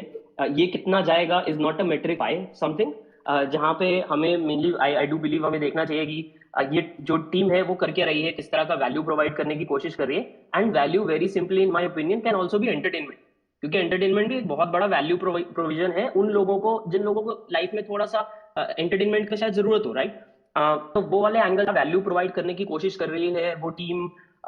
नंबर 2 इज टीम का पास्ट एक्सपीरियंस कैसा रहा है, क्रिप्टो में है या नहीं है is a very different thing, but उनका ओवरऑल एक्सपीरियंस कैसा रहा है। एक बहुत इंपॉर्टेंट फैक्टर जो दूसरा क्रिप्टो में और आ जाता है वो है अनोनिमस टीम्स का। तो वो आई थिंक इज वेरी बहुत उधर फूक फूक के कदम रखने पड़ते हैं। ये बहुत इंपॉर्टेंट चीज हो जाता है। तो ये सारे एंगल्स डेफिनेटली एक्सप्लोर करने चाहिए। इसके बाद फिर बात आ जाता है कि वो टेक कैपेबिलिटीज कैसी हैं और बाकी फिर मतलब पार्टनरशिप कैसा है, मार्केटिंग कैसा है, क्योंकि क्रिप्टो में कम्युनिटी भी उतना ही मैटर करेगा। तो ये सारे angles I always try and explore with people, तो सो दैट वो एक थोड़ा सा जो मार्केट में, क्योंकि देखो आपने देखा ही होगा मार्केट में अभी बहुत सारे जो लोग आ रहे हैं दे आर वेरी यंग, वो खुद का पैसा नहीं लगा रहे। बहुत सारे मैं नोटिस कर रहा हूँ कि पापा का पैसा है या मम्मी से पैसा लिया है। आई गेट मैसेजेस कि लाइक पापा किसान है पर उनका थोड़ा सा सेविंग्स था वो मैंने मार्केट में लगाया। उस टाइम पे अगर आप वैसा पैसा लगा रहे हो, पहली बात तो वैसा पैसा तो आपको लगाना ही नहीं चाहिए यार। बहुत दुख होता है यार, ये तो जो तुमने बहुत बात बोली लगता है ना। ना। अरे मैं बता रहा हूँ, मुझे भी एक दो मैसेजेस ऐसे आए यार। मतलब किसी ने पैसा पता कि अपने ना मतलब इलाज के लिए रखा हुआ था। उसके घर में ऑपरेशन थोड़ा डिले हो गया, तो 1 लाख रुपए रखा हुआ था ऑपरेशन के लिए। और वो ऑपरेशन की डेट थी 1 महीने बाद की। उसने क्या करा, सोचा कि मैं 1 लाख रुपए क्रिप्टो में लगा देता हूँ और ऑपरेशन तक तो पैसे बढ़ जाएंगे। वो 30% करेक्शन आ गई, वो 1 लाख रुपए 60 65 70 हजार रुपए रह गए। ऐसे भी मैसेजेस आते हैं, मेरा तो उड़ जाता है यार उस टाइम। मुझे ऐसा लगता है यार, आई डोंट नो, मतलब मुझे तो ये समझ नहीं आता है मैं उस टाइम कैसे रिएक्ट करूं। आई बी वेरी ऑनेस्ट, मतलब मुझे ऐसी तकलीफ होती है लोगों के नुकसान देख के कि लोग यार ये ऐसे स्पेसेस बड़े इंपॉर्टेंट हैं, ऐसी बात और भाई ऐसे एक स्मॉल एडवाइस है फ्रॉम माय साइड। जो भी लोग नए आ रहे हैं क्रिप्टो के अंदर, चाहे मतलब पहले से भी है, सबसे पहले जो फोकस होना चाहिए वो लर्निंग पे होना चाहिए। चीजों को समझना बहुत जरूरी है कि प्राइस क्यों मूव करता है, क्यों प्राइस ऊपर जाता है, क्यों नीचे जाता है। You have to understand the mechanics. आप बिल्कुल नहीं, आप समझो यार ब्लॉकचेन कैसे काम करता है, proof of stake, proof of work क्या है, लेयर 2 स्केलिंग क्या है, there are too many things. तो first you have to learn. लेकिन लोगों का एक माइंडसेट है क्रिप्टो के अंदर, मैंने देखा है कि ओवरनाइट यहाँ पे लोग रिच बन जाते हैं। दैट इज परसेप्शन लोगों ने एक दिमाग में क्रिएट किया है, दैट इज टोटली रॉन्ग। अगर हम जैसे कि शिवम ने बताया 12-15% का अगर एनुअल सीएजीआर है, which is best, which is great I would say. Warren Buffett का अगर आप एनुअल सीएजीआर देखोगे इट इज अराउंड 20-22%, और 20-25% पे he is the richest person, top 5 richest person में आता है वॉरेन बफेट। बट स्टिल हमें 1000x 10x 20x रिटर्न चाहिए हर महीने। अगर मैं अपना स्टैट्स बताऊं फॉर लास्ट 3 इयर्स, देखो मैं भी आया था 2017 में, मतलब वो आई वाज लकी कि मेरे को एक बुल साइकिल मिला एंड मैंने लॉस नहीं किया। अगर मैं 2017 के एंड में आता तो I would have also lost lot of money. लेकिन जब मेरे को लगा कि नहीं, अब मेरे को फंडामेंटली सोचना है, जैसे स्टॉक मार्केट में मैं बहुत सोच समझ के इन्वेस्ट करता था वैसे करना है, तो I totally revamped my strategy. और अगर मैं पिछले 3 साल का अपना सीएजीआर बताऊं विच इज 370%, माइंड बॉगलिंग है एंड आई एम हैप्पी। ये अभी मैंने 1 जनवरी को कैलकुलेट किया था, अभी करेक्शन आया तो थोड़ा नीचे आया होगा, बट स्टिल 100% अगर आप हर साल डबल भी करते हो पैसा तो you will be filthy rich. लेकिन लोग नहीं समझते ना, लोगों को 100x एक साल में नहीं चाहिए। तुम बहुत स्लो, तुम तो यार थके हुए हो नीरज। 100% साल का रिटर्न क्या होता है यार? 100% थोड़ी ना यार। मुझे 100% एक हफ्ते का रिटर्न चाहिए। मुझे ऐसा कॉइन बताओ, मुझे एक हफ्ते में 100% रिटर्न चाहिए। अगर शिवम और नीरज तुम ये बात नहीं कर रहे हो कि मुझे एक हफ्ते में 100% चाहिए, तुम बेकार हो। मैं तुम्हें अनफॉलो कर दूंगा यार। काशिफ भाई, ऑन अ लाइटर नोट, अगर आप मेरे को 50% सीएजीआर दोगे फॉर नेक्स्ट 5 इयर्स, मैं अपना पूरा पोर्टफोलियो आपको दे रहा हूं। लेकिन लोगों को एक हफ्ते में प्रॉफिट चाहिए। वो लोग हैं जो एफडी के अंदर 9% 7% पे खुश होते थे, जो प्रॉपर्टी लेते थे और कहते थे यार मेरी प्रॉपर्टी 15% बढ़ गई है साल में, खुश होते थे। अब वो क्रिप्टो में खुश नहीं है। क्यों? अरे बिटकॉइन तो स्लो है। बिटकॉइन तो सिर्फ 190% ग्रोथ देता है साल का। 190%, डैम इट। 500% वाला लाओ, 500% वाला। आप जब इस तरह की बातें सुनते हो, इस तरह के नैरेटिव सुनते हो, तो फिर डिजर्व करते हो। अगर कोई इस तरह का सिर्फ इस वजह से क्रिप्टो में आया था कि मुझे 500% एक महीने में रिटर्न चाहिए, और आज अगर वो इस क्रैश के अंदर नुकसान में है, तो किसी को जाके ना बोले कि नुकसान में हूं। काशिफ भाई, वो खुद जिम्मेदार है। ऑलमोस्ट 52-53% मेरे को टॉप से हेयर कट मिला है, बट मैं किसको बोलूंगा? I know my plan. मेरे को लेवल पता है, मुझे पता है कि मेरे पास प्लान भी है, मैं कहीं से भी उठ के खड़ा हो सकता हूँ। 2018 में मेरे को जो भी प्रॉफिट हुआ था, I booked half of the money top पे, और जो भी अमाउंट बचा था वो टोटली जीरो हो गया। 99% money was wiped out, but still I manage to bounce back. तो you need to have your plan B C D.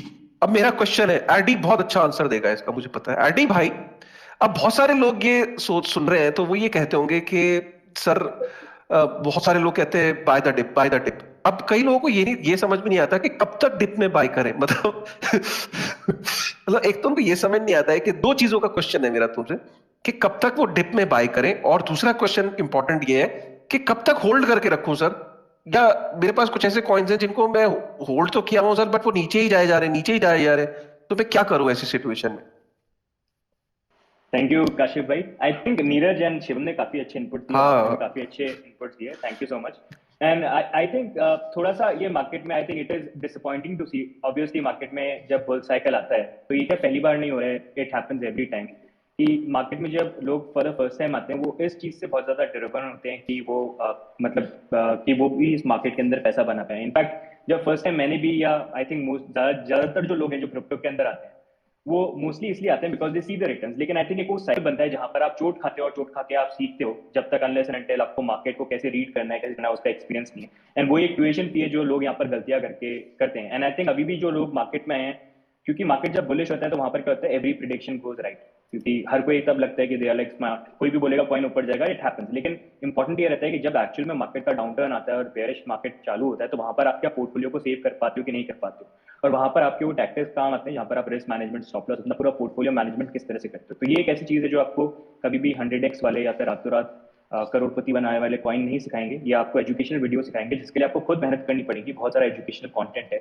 लेकिन ठीक है, गलतियां हो जाती है, मतलब मैं तो सबको ये बोलता हूँ कि गलतियां कर देते हो या आपका व्यू पॉइंट अलग था, कोई बात नहीं, ये मतलब एक तरह से लर्निंग लेसन लो। इंपॉर्टेंट ये गिरना कोई बुरी बात नहीं है, लेकिन गिरने के बाद आप खड़े हो कि क्या स्टेप्स लेते हो वो बहुत ज्यादा इंपॉर्टेंट है, और वही डिसाइड करेंगे आपका फ्यूचर क्रिप्टो मार्केट के अंदर भी। बहुत बाकी शानदार, बहुत शानदार बात करी यार एडी तुम। एडी भाई, everyone is bull in, everyone is expert in bull market. हाँ ये एडी ने बहुत अच्छी बात बोली कि गिरना गिरना स्वाभाविक है और गिरना नेचुरल है। हर आदमी गिरता है लाइफ में, मैं भी गिरा, मैं तो इतना बड़ा गिरा कि मेरी तो कहानी ट्विटर पे अभी एडी ने कवर भी करी मेरी कहानी, तो मैं तो बहुत ही बड़ा गिरा। लेकिन गिरने के बाद आप क्या करते हो, कैसे संभलते हो, क्या आप डिसीजन लेते हो, वो बड़ा इंपॉर्टेंट है। हाँ एडी। एब्सोल्युटली। दूसरा एक बार काशिफ भाई आपका जो क्वेश्चन थे एक बार आप रिपीट कर दो, क्योंकि मैं बोलते बोलते खुद ही भूल गया। नहीं वो मैं समझ सकता हूँ। तो एडी मेरा क्वेश्चन ये था कि बहुत सारे लोग जब पोर्टफोलियो के अंदर मार्केट गिर रही होती है तो कॉइन्स बेच नहीं पाते टाइम पे, तो अब उनके कॉइन्स गिर रहे हैं, राइट, उनकी वैल्यू गिर रही है, तो उनको कब तक ऐसे सिनेरियो में होल्ड करके रखना चाहिए? और दूसरी चीज ये कि बहुत सारे लोग फिर अब ये एडवाइस करते हैं कि और इसको एवरेज आउट कर, लेकिन जब वो और पैसा डालते हैं उससे नीचे फिर और चला जाता है, फिर और नीचे चला जाता है, तो कब तक उन्हें बाय द टिप करना चाहिए और कब तक उन्हें ऐसे सिनेरियो में कॉइन्स को रखना चाहिए अपने पोर्टफोलियो में? ऐसे सिनेरियो में लोग, कई लोगों के पास माल पड़ा है लेकिन माल की वैल्यू दिन प्रतिदिन गिर रही है, तो उन्हें ऐसे सिनेरियो में क्या करना चाहिए? I think buy the dip, जैसे कि बाय द डिप का भी ऐसे काफी मीम भी चलते हैं कि डिप बाय किया फिर एक और डिप आ गया, फिर शायद एक और डिप आ गया, तो वो होता है। लेकिन उसमें इंपॉर्टेंट ये रहता है कि डिप को बाय करने का तरीका ये जो मैंने थोड़ी देर पहले भी शेयर किया था कि आप रूपी कॉस्ट एवरेज करो, and that is the best strategy. And उसमें भी आपको ना इवैल्यूएट नहीं, क्रिप्टो मार्केट जो है the way I see it बहुत पोटेंशियल है, बहुत नया है, लेकिन है बहुत सारे अच्छे प्रोजेक्ट्स, कुछ ऐसे कॉइन्स हैं जो लॉन्ग टर्म में बहुत अच्छा करेंगे, लेकिन बहुत सारे ऐसे प्रोजेक्ट्स भी हैं जिनका आपको आज आप देख रहे हो बहुत अच्छा कर रहे हैं, लेकिन आपको पता भी नहीं आज से 2-3 साल में वो एग्जिस्ट करेंगे कि नहीं करेंगे। अगर आपको एक आइडिया लेना है इस चीज का तो आप 2013 का एक बार कॉइन मार्केट कैप पे जाओगे, प्रीवियस स्नैपशॉट देखना और देखना टॉप 10 कॉइन्स कहाँ थे उस टाइम पे, कैसा कर रहे थे और आज का है। सिमिलर 2017 में भी देख सकते हो। तो ये बहुत ज्यादा इंपॉर्टेंट है कि आप भी इस चीज को रियलाइज करो, एंड इसलिए अपना जब इन्वेस्टमेंट कर रहे हो आप ढंग से देखो, प्रॉपर्ली एनालाइज करो। जैसे भी काशिफ भाई ने पॉइंट किया था कि मोस्टली अगर आप देखोगे ज्यादातर लोग यहाँ पर बिटकॉइन के अंदर बिलीव करते हैं बिकॉज दे नो कि ये एक ऐसा एसेट है जिसको मार्केट में कुछ भी हो जाए, फाइनेंशियल मार्केट में भी कुछ भी हो रहा है, ये एक्चुअल में एक ऐसा एसेट है जो लॉन्ग टर्म परस्पेक्टिव में तो एटलीस्ट मेरे को यहाँ पर सेव कर लेगा, जहां पर रिस्क जो है वो comparatively compare to other alts थोड़ा डिफरेंट है। तो उसी आप अपना आइडेंटिफाई करो, एंड देखो ऑल्ट्स के अंदर भी बहुत पोटेंशियल है, बहुत सारे प्रोजेक्ट्स हैं जो बहुत अच्छा काम कर रहे हैं, लेकिन you just need to analyse कि आपके लिए यहाँ पर कौन सा ऑल्ट है जिसके अंदर you see the potential and you see the scope of growth, कि हाँ उनका मार्केट कैप के अकॉर्डिंग जिस तरह से टीम काम कर रही है, जिस सोल्यूशन के ऊपर काम कर रही है। बिकॉज आई बिलीव क्रिप्टो के अंदर ऐसे प्रोजेक्ट ज्यादा सक्सीड करते हैं जो टेक्नोलॉजी के ऊपर वर्क करते हैं। बहुत सारे ऐसे प्रोजेक्ट्स हैं जो ऐसे यूज केस लेके आ रहे हैं जिसका कोई जरूरत ही नहीं है किसी को, तो वो उनका मतलब they are bound to fail at some point.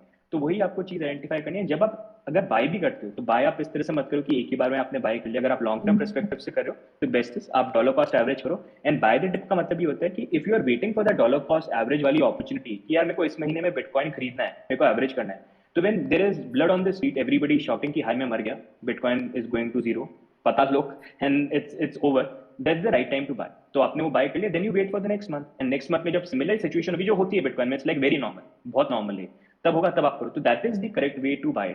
अगर आप एक ही बार में बाय कर लोगे तो फिर क्या लिमिटेशन हो जाती है कि अगर आपने आज जाके बाय कर लिया एंड प्रॉब्ली आगे आपको कोई डिप देखने को मिला, तो then you don't have money to average it out. तो वो एक बेस्ट तरीका है जो आप यहाँ पर कर सकते हैं। एंड बाय द डिप का मतलब, जैसे काशिफ भाई ने भी यहाँ पर ऐड किया कि बाय द डिप का मतलब ये नहीं है कि आप कोई मीम कॉइन उठा के बाय द डिप कर रहे हो और उसका एवरेज आउट कर रहे हो। कुछ लोगों को तो मैं शिप को बाय द डिप मत करो। जो भी कॉइन्स है, कुछ लोगों को तो मैंने देखा फ्यूचर, जैसे किसी ने मेरे को मैसेज किया था कि मैंने फ्यूचर ट्रेड के अंदर बाय द डिप कर लिया, मैंने एवरेज आउट करने के लिए। बाय द डिप का मतलब ये नहीं होता कि आप फ्यूचर में एवरेज आउट करो, ये क्या कर रहे हो आप।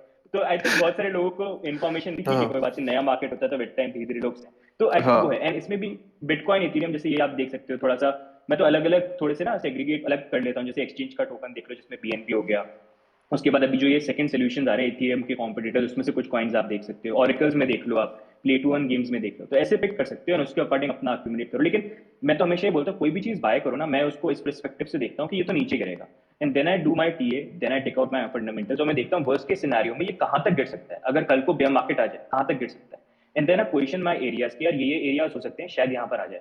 अब अगर वो आता है तो मैं वहां पर बाय कर लूंगा, अगर नहीं आया तो कोई बात नहीं, मैं फिर से उसको रिवैल्यूएट कर सकता हूँ। लेकिन इससे जब मेरी स्ट्रैटेजी ये होती है कि मैं सोचता ही हूँ कि ये तो गिरेगा, तो मेरे को हमेशा एक बेटर एवरेज मिल जाता है, प्लस मैं फोमो नहीं करता, तो वो हमेशा मेरे लिए कहीं ना कहीं वर्क करता है। मतलब जो आपका करंट, जिसे नॉर्मली क्या होता है, बहुत जल्दी फोमो कर जाते हैं, हाइप अप हो जाते हैं, तो उसका ऑपोजिट अपना नेचर बना लो, जहाँ पर आप कभी हाइप अप ही नहीं हो, आपके इमोशंस ही उल्टे कर दो, तो वो भी बहुत ज्यादा हेल्प करता है। जो टाइम लगता है करने में, मेरे को भी काफी प्रॉब्लम है, लेकिन अब वो थोड़ा सा वैसा बिल्ड हो गया है मेरे अंदर, जो मैं जहाँ पर हर चीज को इसी तरह से देखता हूँ कि ये तो नीचे गिरेगा, but that saves me lot. बहुत सारी ट्रेड्स मिस भी जाती हैं, लेकिन जब अच्छी ट्रेड लग जाती है तो I am able to make good profit out of it. Very valid point, very valid point. हाँ शिवम, आप कुछ ऐड करना चाह रहे थे? हाँ भाई, मेरा एक्चुअली एडी भाई के लिए एक क्वेश्चन है। हाँ अरे बिल्कुल, एडी भाई ये मौका छूटने मत दो हाँ, मेरे मैं को तो। वही मौका और एडी मतलब एडी भाई को तो पकड़ लिया है आज, जिसको जो सवाल पूछना है पूछ लो भाई लोग। बिल्कुल, I put you on the spot. Actually आप टीए का कंटेंट काफी अच्छा बनाते हो, काफी रेगुलरली आप शेयर करते हो अच्छा कंटेंट इस एंगल पे।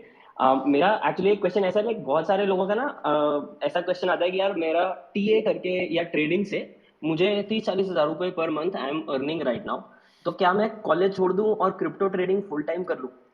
तो उस उन उन लोगों के लिए आपका कैसा रिस्पॉन्स रहेगा? क्योंकि ये बहुत ही ज्यादा कॉमन क्वेश्चन है मेरे पास। मैं तो हमेशा बहुत सीधा सा बोल देता हूँ, भाई करियर तो मत ही छोड़ो, बट आप कैसे इसको थोड़ा फॉर्मुलेट करोगे आपके स्टाइल में?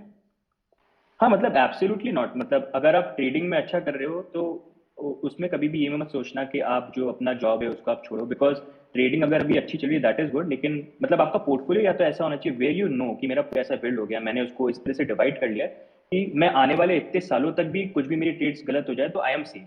अगर आप उस स्टेज पे पहुंच गए हो जहां पर आप बड़े लॉसेस लेके भी, और आपका पोर्टफोलियो ऐसे उसमें है कि आप कंफर्टेबल हो, आपको जॉब की जरूरत भी नहीं है, मार्केट को भी आप ट्रेड कर सकते हो, सर्वाइव कर सकते हो, दैट इज ओके। लेकिन अगर आप इस बेसिस पे देख रहे हो बिकॉज आज की डेट में मैं हर महीने 40,000 रुपीज प्रॉफिट कमा रहा हूँ, तो that doesn't give you the guarantee कि जब यहाँ पर मार्केट में कुछ भी चीजें चेंज होती, मतलब किसी का 100% स्ट्राइक रेट यहाँ पर नहीं होता यार, तो वो कभी ना कभी वो होगा जब मार्केट में थोड़ी होगा। हो सकता है कोई ऐसा मंथ भी हो जहां पर आप नहीं की जगह लॉस ज्यादा यहाँ पर कर लो, तो तब आप क्या करोगे? You won't have an option. तो ट्रेडिंग करना है तो आप पार्ट टाइम भी कर सकते हो अपना जॉब को। एंड ट्रेडिंग का होता क्या है कि मतलब you don't have to trade like 24/7, you just have to wait for the right opportunity, that is how I trade. मैं करता क्या हूँ, मैं कई बार तो बहुत हफ्तों तक वेट करता हूँ सिर्फ एक ट्रेड का, कई बार हिट होती है कई बार नहीं हिट होती है, क्योंकि ट्रेडिंग का ये नहीं होता कि you need to trade any every day and do it, क्योंकि जब आप ओवर ट्रेड भी करते हो ना तो वो भी आपके लिए बहुत ज्यादा नेगेटिव इंपैक्ट करता है। एक तो देखो ट्रेडिंग में मनी इन्वॉल्व होता है, तो आपका यहाँ पर जो इमोशंस होते हैं वो भी इन्वॉल्व होते हैं, तो बहुत लोगों की मेंटल हेल्थ पे भी इसका इंपैक्ट पड़ जाता है। तो इसलिए मैं लोगों को ये करूंगा कि यार जॉब वगैरह जो है ना ऐसा लाइटली मत लेना, क्योंकि हो सकता है कल को अगर ऐसी कोई चीजें, फिर जॉब भी नहीं रहेगा, पोर्टफोलियो भी चलेगा, कल को गलत ट्रेड हो गई, फिर आप क्या करोगे? तो जब तक कंफर्टेबल पोजीशन में आती हो नहीं आते हो ऐसी चीज को मत कंसिडर करना। जितने आप लोग यहाँ पर देख रहे हो उन्होंने भी बेसिकली अपनी जॉब को तब तक नहीं छोड़ा था या मूव आउट नहीं करे थे जब तक वो ऐसी स्टेज में नहीं थे जहाँ पर दे नो कि यार आई कैन बेसिकली सर्वाइव। मैं तो स्टिल जॉब में हूँ, बट एक इसमें बहुत इंपॉर्टेंट एक चीज ऐसी है जो आई थिंक मिस, थोड़ा सा कम्युनिकेशन आप बोल सकते हो या कैसा बोल सकते हो उसको, कि लोग यूट्यूब कंटेंट क्रिएटर्स को देखते हैं एंड वो समझते हैं कि like they are making also a lot of money because they are trading consistently. But एक चीज और है, यहाँ पे यूट्यूब पे वीडियोस बनाने से भी एक इनकम जनरेट होता है, जो पॉइंट मैंने आज सुबह भी मेरे वीडियो में मेंशन किया था, इसीलिए कि यार वो इनकम, वो डिस्पोजेबल इनकम जनरेट हो जाती है एक, क्योंकि कंटेंट क्रिएशन से भी एक इनकम हो रहा है, तो उसको भी हम मार्केट में यहाँ पे इन्वेस्ट कर सकते हैं। तो वो एक फायदा डेफिनेटली हो जाता है। तो it is not just trading और जस्ट इन्वेस्टिंग, वो चीज का बहुत आई थिंक ध्यान रखना चाहिए व्यूअर्स वाले साइड से भी, कि आप समझ सको तो यार ये क्रिएटर है, बट ऐसा नहीं है कि यार क्रिएटर का सब सही जा रहा है।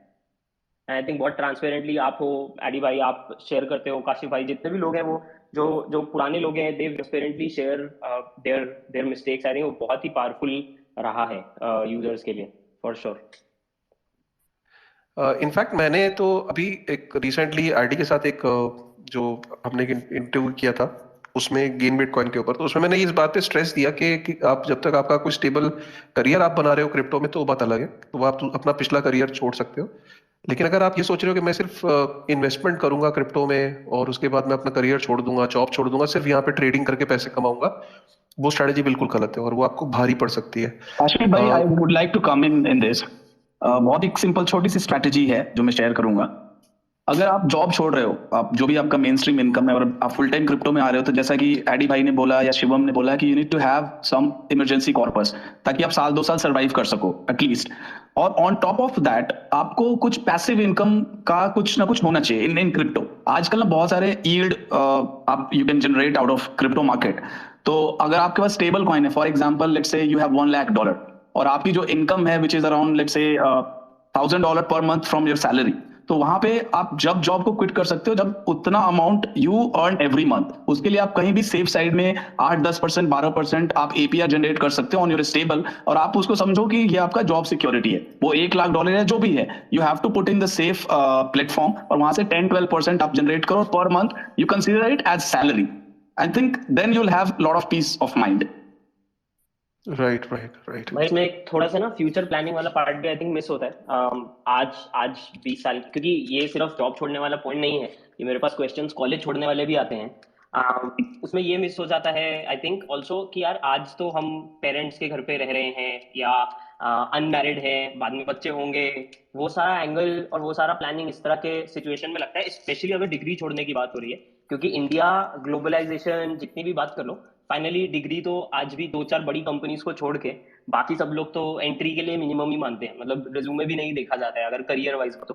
तो बहुत एक इंपॉर्टेंट फैक्टर आ जाता है कि हम 10 साल बाद का या 15 साल बाद का भी थोड़ा सा इस एंगल पे सोच रहे हैं ऐसे बड़े बड़े स्टेप्स लेने के पहले। यार अगर सीरियसली बताऊं, अगर ऐसी ईमेल्स आ रही हैं, मुझे सीरियसली अभी तक ऐसी कोई ईमेल आई नहीं, बट क्योंकि शिवम और नीरज अगर आपको ऐसी आई है और कोई डाउट नहीं है कि ऐसा भी लोग सोच रहे होंगे, तो बहुत ये हॉरिफाइंग सिचुएशन है।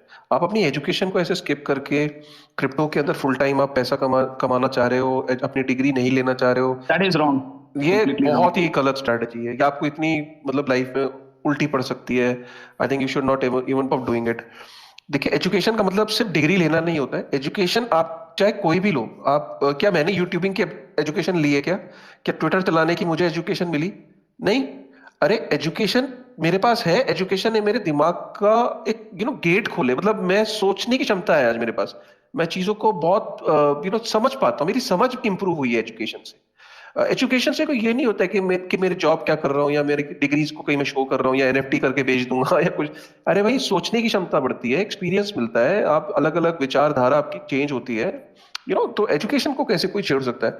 और रही बात इसकी, तो मतलब जॉब, मैं ये नहीं कहता हूँ जॉब बड़ी इंपॉर्टेंट चीज होती है, लेकिन जॉब क्राइसिस में बहुत काम आती है। अगर आप मेरे ही केस में देखो, मैं ईएमआई इसलिए पे कर पाया जब मेरी सारे बिटकॉइन लेके वो कंपनी भाग गई और मैंने पर्सनल लोन लेके बिटकॉइन में इन्वेस्ट किया था, तो मैं इसलिए ईएमआई पे कर पाया क्योंकि मेरे पास जॉब थी। और जॉब ना होती तो क्या होता? जॉब की वजह से मैं ईएमआई पे कर पाया। मैं I am very thankful to my career, my job, जिसने मेरे टफ टाइम में मेरे साथ वो खड़ी रही। So be respectful to what you are doing today. हम लोग ये सुनते हैं आज की डेट में स्टार्टअप का ना एक ओपियम, एक ऐसा सोशल मीडिया पे हो गया, जिसको देखो स्टार्टअप बुरी चीज नहीं है, बट कोई ये नहीं बताता है कि स्टार्टअप के अंदर कितना रुथलेस एक आपकी 90% startups fail in their first 3 years का भाई। और आप स्टार्टअप छोड़ो, यूट्यूब चैनल चला के दिखा दो। यूट्यूब चैनल चलाना बहुत डिफिकल्ट है आज की डेट में। एक सोशल मीडिया इन्फ्लुएंसर की जिंदगी लोगों को बहुत आसान लगती है, पर सोशल मीडिया इन्फ्लुएंसर का 70% ऑफ टाइम रिसर्च में ज्यादा होता है और बाकी टाइम उसका एडिटिंग में जा रहा होता है। इन 2 चीजों के अलावा बेचारा कुछ नहीं करता। मैं बता रहा हूं अपनी लाइफ आपको कि जिंदगी में कोई काम आसान नहीं है और आपको किसी भी काम को एस्टैब्लिश करने के लिए बहुत वक्त लगता है, ठीक है? तो सिर्फ ट्रेडिंग के सहारे आप ये सोच रहे हो कि मैं बाकी चीजें छोड़ दूं और सिर्फ ट्रेडिंग करूंगा, please don't even think on those lines. एक बड़ा इंपॉर्टेंट आदमी मेरे साथ जुड़ा है इस टाइम स्पीकर लिस्ट में, और मैं उससे बड़ा स्पेसिफिक सवाल पूछ रहा हूँ जो मेरे दिमाग में 2-3 दिन से चल रहा है, और मैं चाहूंगा कि धीरज इस पे बात करेगा। धीरज, मैं ये देख रहा हूं कि स्टॉक मार्केट डाउन है, क्रिप्टो मार्केट डाउन है, और धीरज तुम्हारी एनएफटी मार्केट अप हो रही है यार। तो तुम्हें ये बताना है, क्योंकि तुम्हारी ये कूल कैट देख के ना मुझे ऐसा लगता है कि मतलब मैं अपनी प्रोफाइल पिक्चर कब चेंज करूंगा, और मैं जल्दी बता रहा हूँ, मैं जल्दी चेंज करने वाला हूँ तुम्हारी तरह। और ये तुम्हारी हेक्सागोनल आ गई है, इसका मतलब तुम वेरीफाइड भी हो गए। अमेजिंग यार, अच्छा लग रहा है। तो मैं ये तुमसे ये समझना चाह रहा हूँ धीरज कि भैया ये क्या है, ये एनएफटी मार्केट अपने आप को डीकपल कर रही है स्टॉक मार्केट और क्रिप्टो मार्केट से। Are you seeing this trend, और क्या ये फ्यूचर में कंटिन्यू रहने वाला है कि एनएफटी मार्केट अपने आप को बिल्कुल अलग कर लेगी क्रिप्टो मार्केट से और स्टॉक मार्केट से? सो या हाय हाय एवरीवन, धीरज बोल रहा हूँ मैं। तो ये कुछ लास्ट मतलब मैं 6-8 महीने से ऑब्जर्व कर रहा हूँ। जब मार्केट डाउन होता है, क्या होता है, मतलब जो न्यू कमर्स है क्रिप्टो स्पेस में, जिन्होंने एनएफटी खरीदा है, वो लोग अपने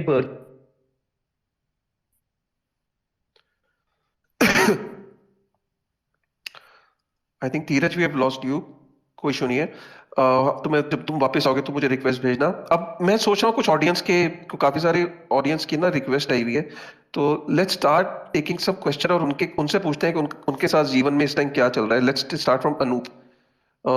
let's start from Anoop, let's start from Asit. बहुत लोग हैं यार। आसित जी से शुरू करते हैं। Asit Jaina ji, would you like to speak something? कुछ आपका क्वेश्चन है या व्यू है? Asit Jaina ji, I hope I am taking the right pronunciation. Asit ji. Yes sir. Hello. हाँ जी, बताइए। सर, मेरा क्वेश्चन ये था कि जो मेरा पोर्टफोलियो है। हेलो। हेलो असीत जी, आपकी आवाज आवाज कट रही है। हाँ, बताइए। सर, मैं तो इस साल में 2021 में आया था क्रिप्टो में। शायद मार्केट पीक पे था उस समय। हाँ उस समय मार्केट पूरा पीक पे था। मैंने उस समय मेरा दोस्त ने बोला तो मैंने उसमें एंट्री किया। हाँ। और मेरा शायद मार्केट में एक महीने के अंदर मेरा पोर्टफोलियो 2 गुना हो गया था। अच्छा, अब क्या हुआ? अभी तो मार्केट पर डाउन है, तो मेरा पोर्टफोलियो पूरा 50% हाफ हो गया है। अच्छा, मुझे जो पैसा लगाया था उससे भी नीचे चला गया? जी हाँ। अच्छा, तो इसकी वजह पता क्या है? मतलब मैं नया हूं ना, इसलिए मैंने होल्ड किया है। नहीं नहीं नहीं, इसकी वजह यह है कि जब आपका पैसा 2 गुना हुआ था तो आपने लड्डू खिलाए थे सबको। मुझे इसके बारे में ज्यादा बात देखो, आपने जब आपका मार्केट में पैसा 2 गुना हुआ तब आपने लड्डू नहीं खिलाए, तब अब आपके साथ ये आपको श्राप मिला है। खैर, ये मैं मजाक कर रहा हूँ। देखिए, ये मार्केट की साइकिल है उसी। हाँ, आपका पर्टिकुलर क्वेश्चन है कुछ, आप ये पूछिए। मेरा पर्टिकुलर क्वेश्चन है कि मैं क्रिप्टो सेल कर दूं या फिर मैं क्रिप्टो को होल्ड करके रखूं। ओके, कोई लेना चाहेगा इनके क्वेश्चन को? नीरज, शिवम, आरडी भाई। आदि भाई, आदि भाई, असीत जी पहले थैंक यू। आदि भाई, मैं आपका बड़ा फैन हूँ। Thank you sir, thank you so much sir. मैं आपको आप जब लोगों भी का प्यार। क्रिप्टो में आया था, मैं आपको वहीं से फॉलो कर रहा हूँ। और आपका हर सेशन आपको मैं रात भर भी आपका हर सेशन अटेंड करता हूँ। Thank you so much sir, thank you so much. लेकिन इतना फॉलो करके आपने, तो आई होप ये भी मेरी बात सुनी होगी कि जब आपका पोर्टफोलियो डबल होता है इनिशियल इन्वेस्टमेंट निकाल लेना चाहिए। बट कोई बात नहीं। असीत जी, कौन से कॉइन्स हैं जो आप होल्ड करते हैं? सर, मैं बीटीसी, मेरा पोर्टफोलियो डिवाइड करके रखा हूँ।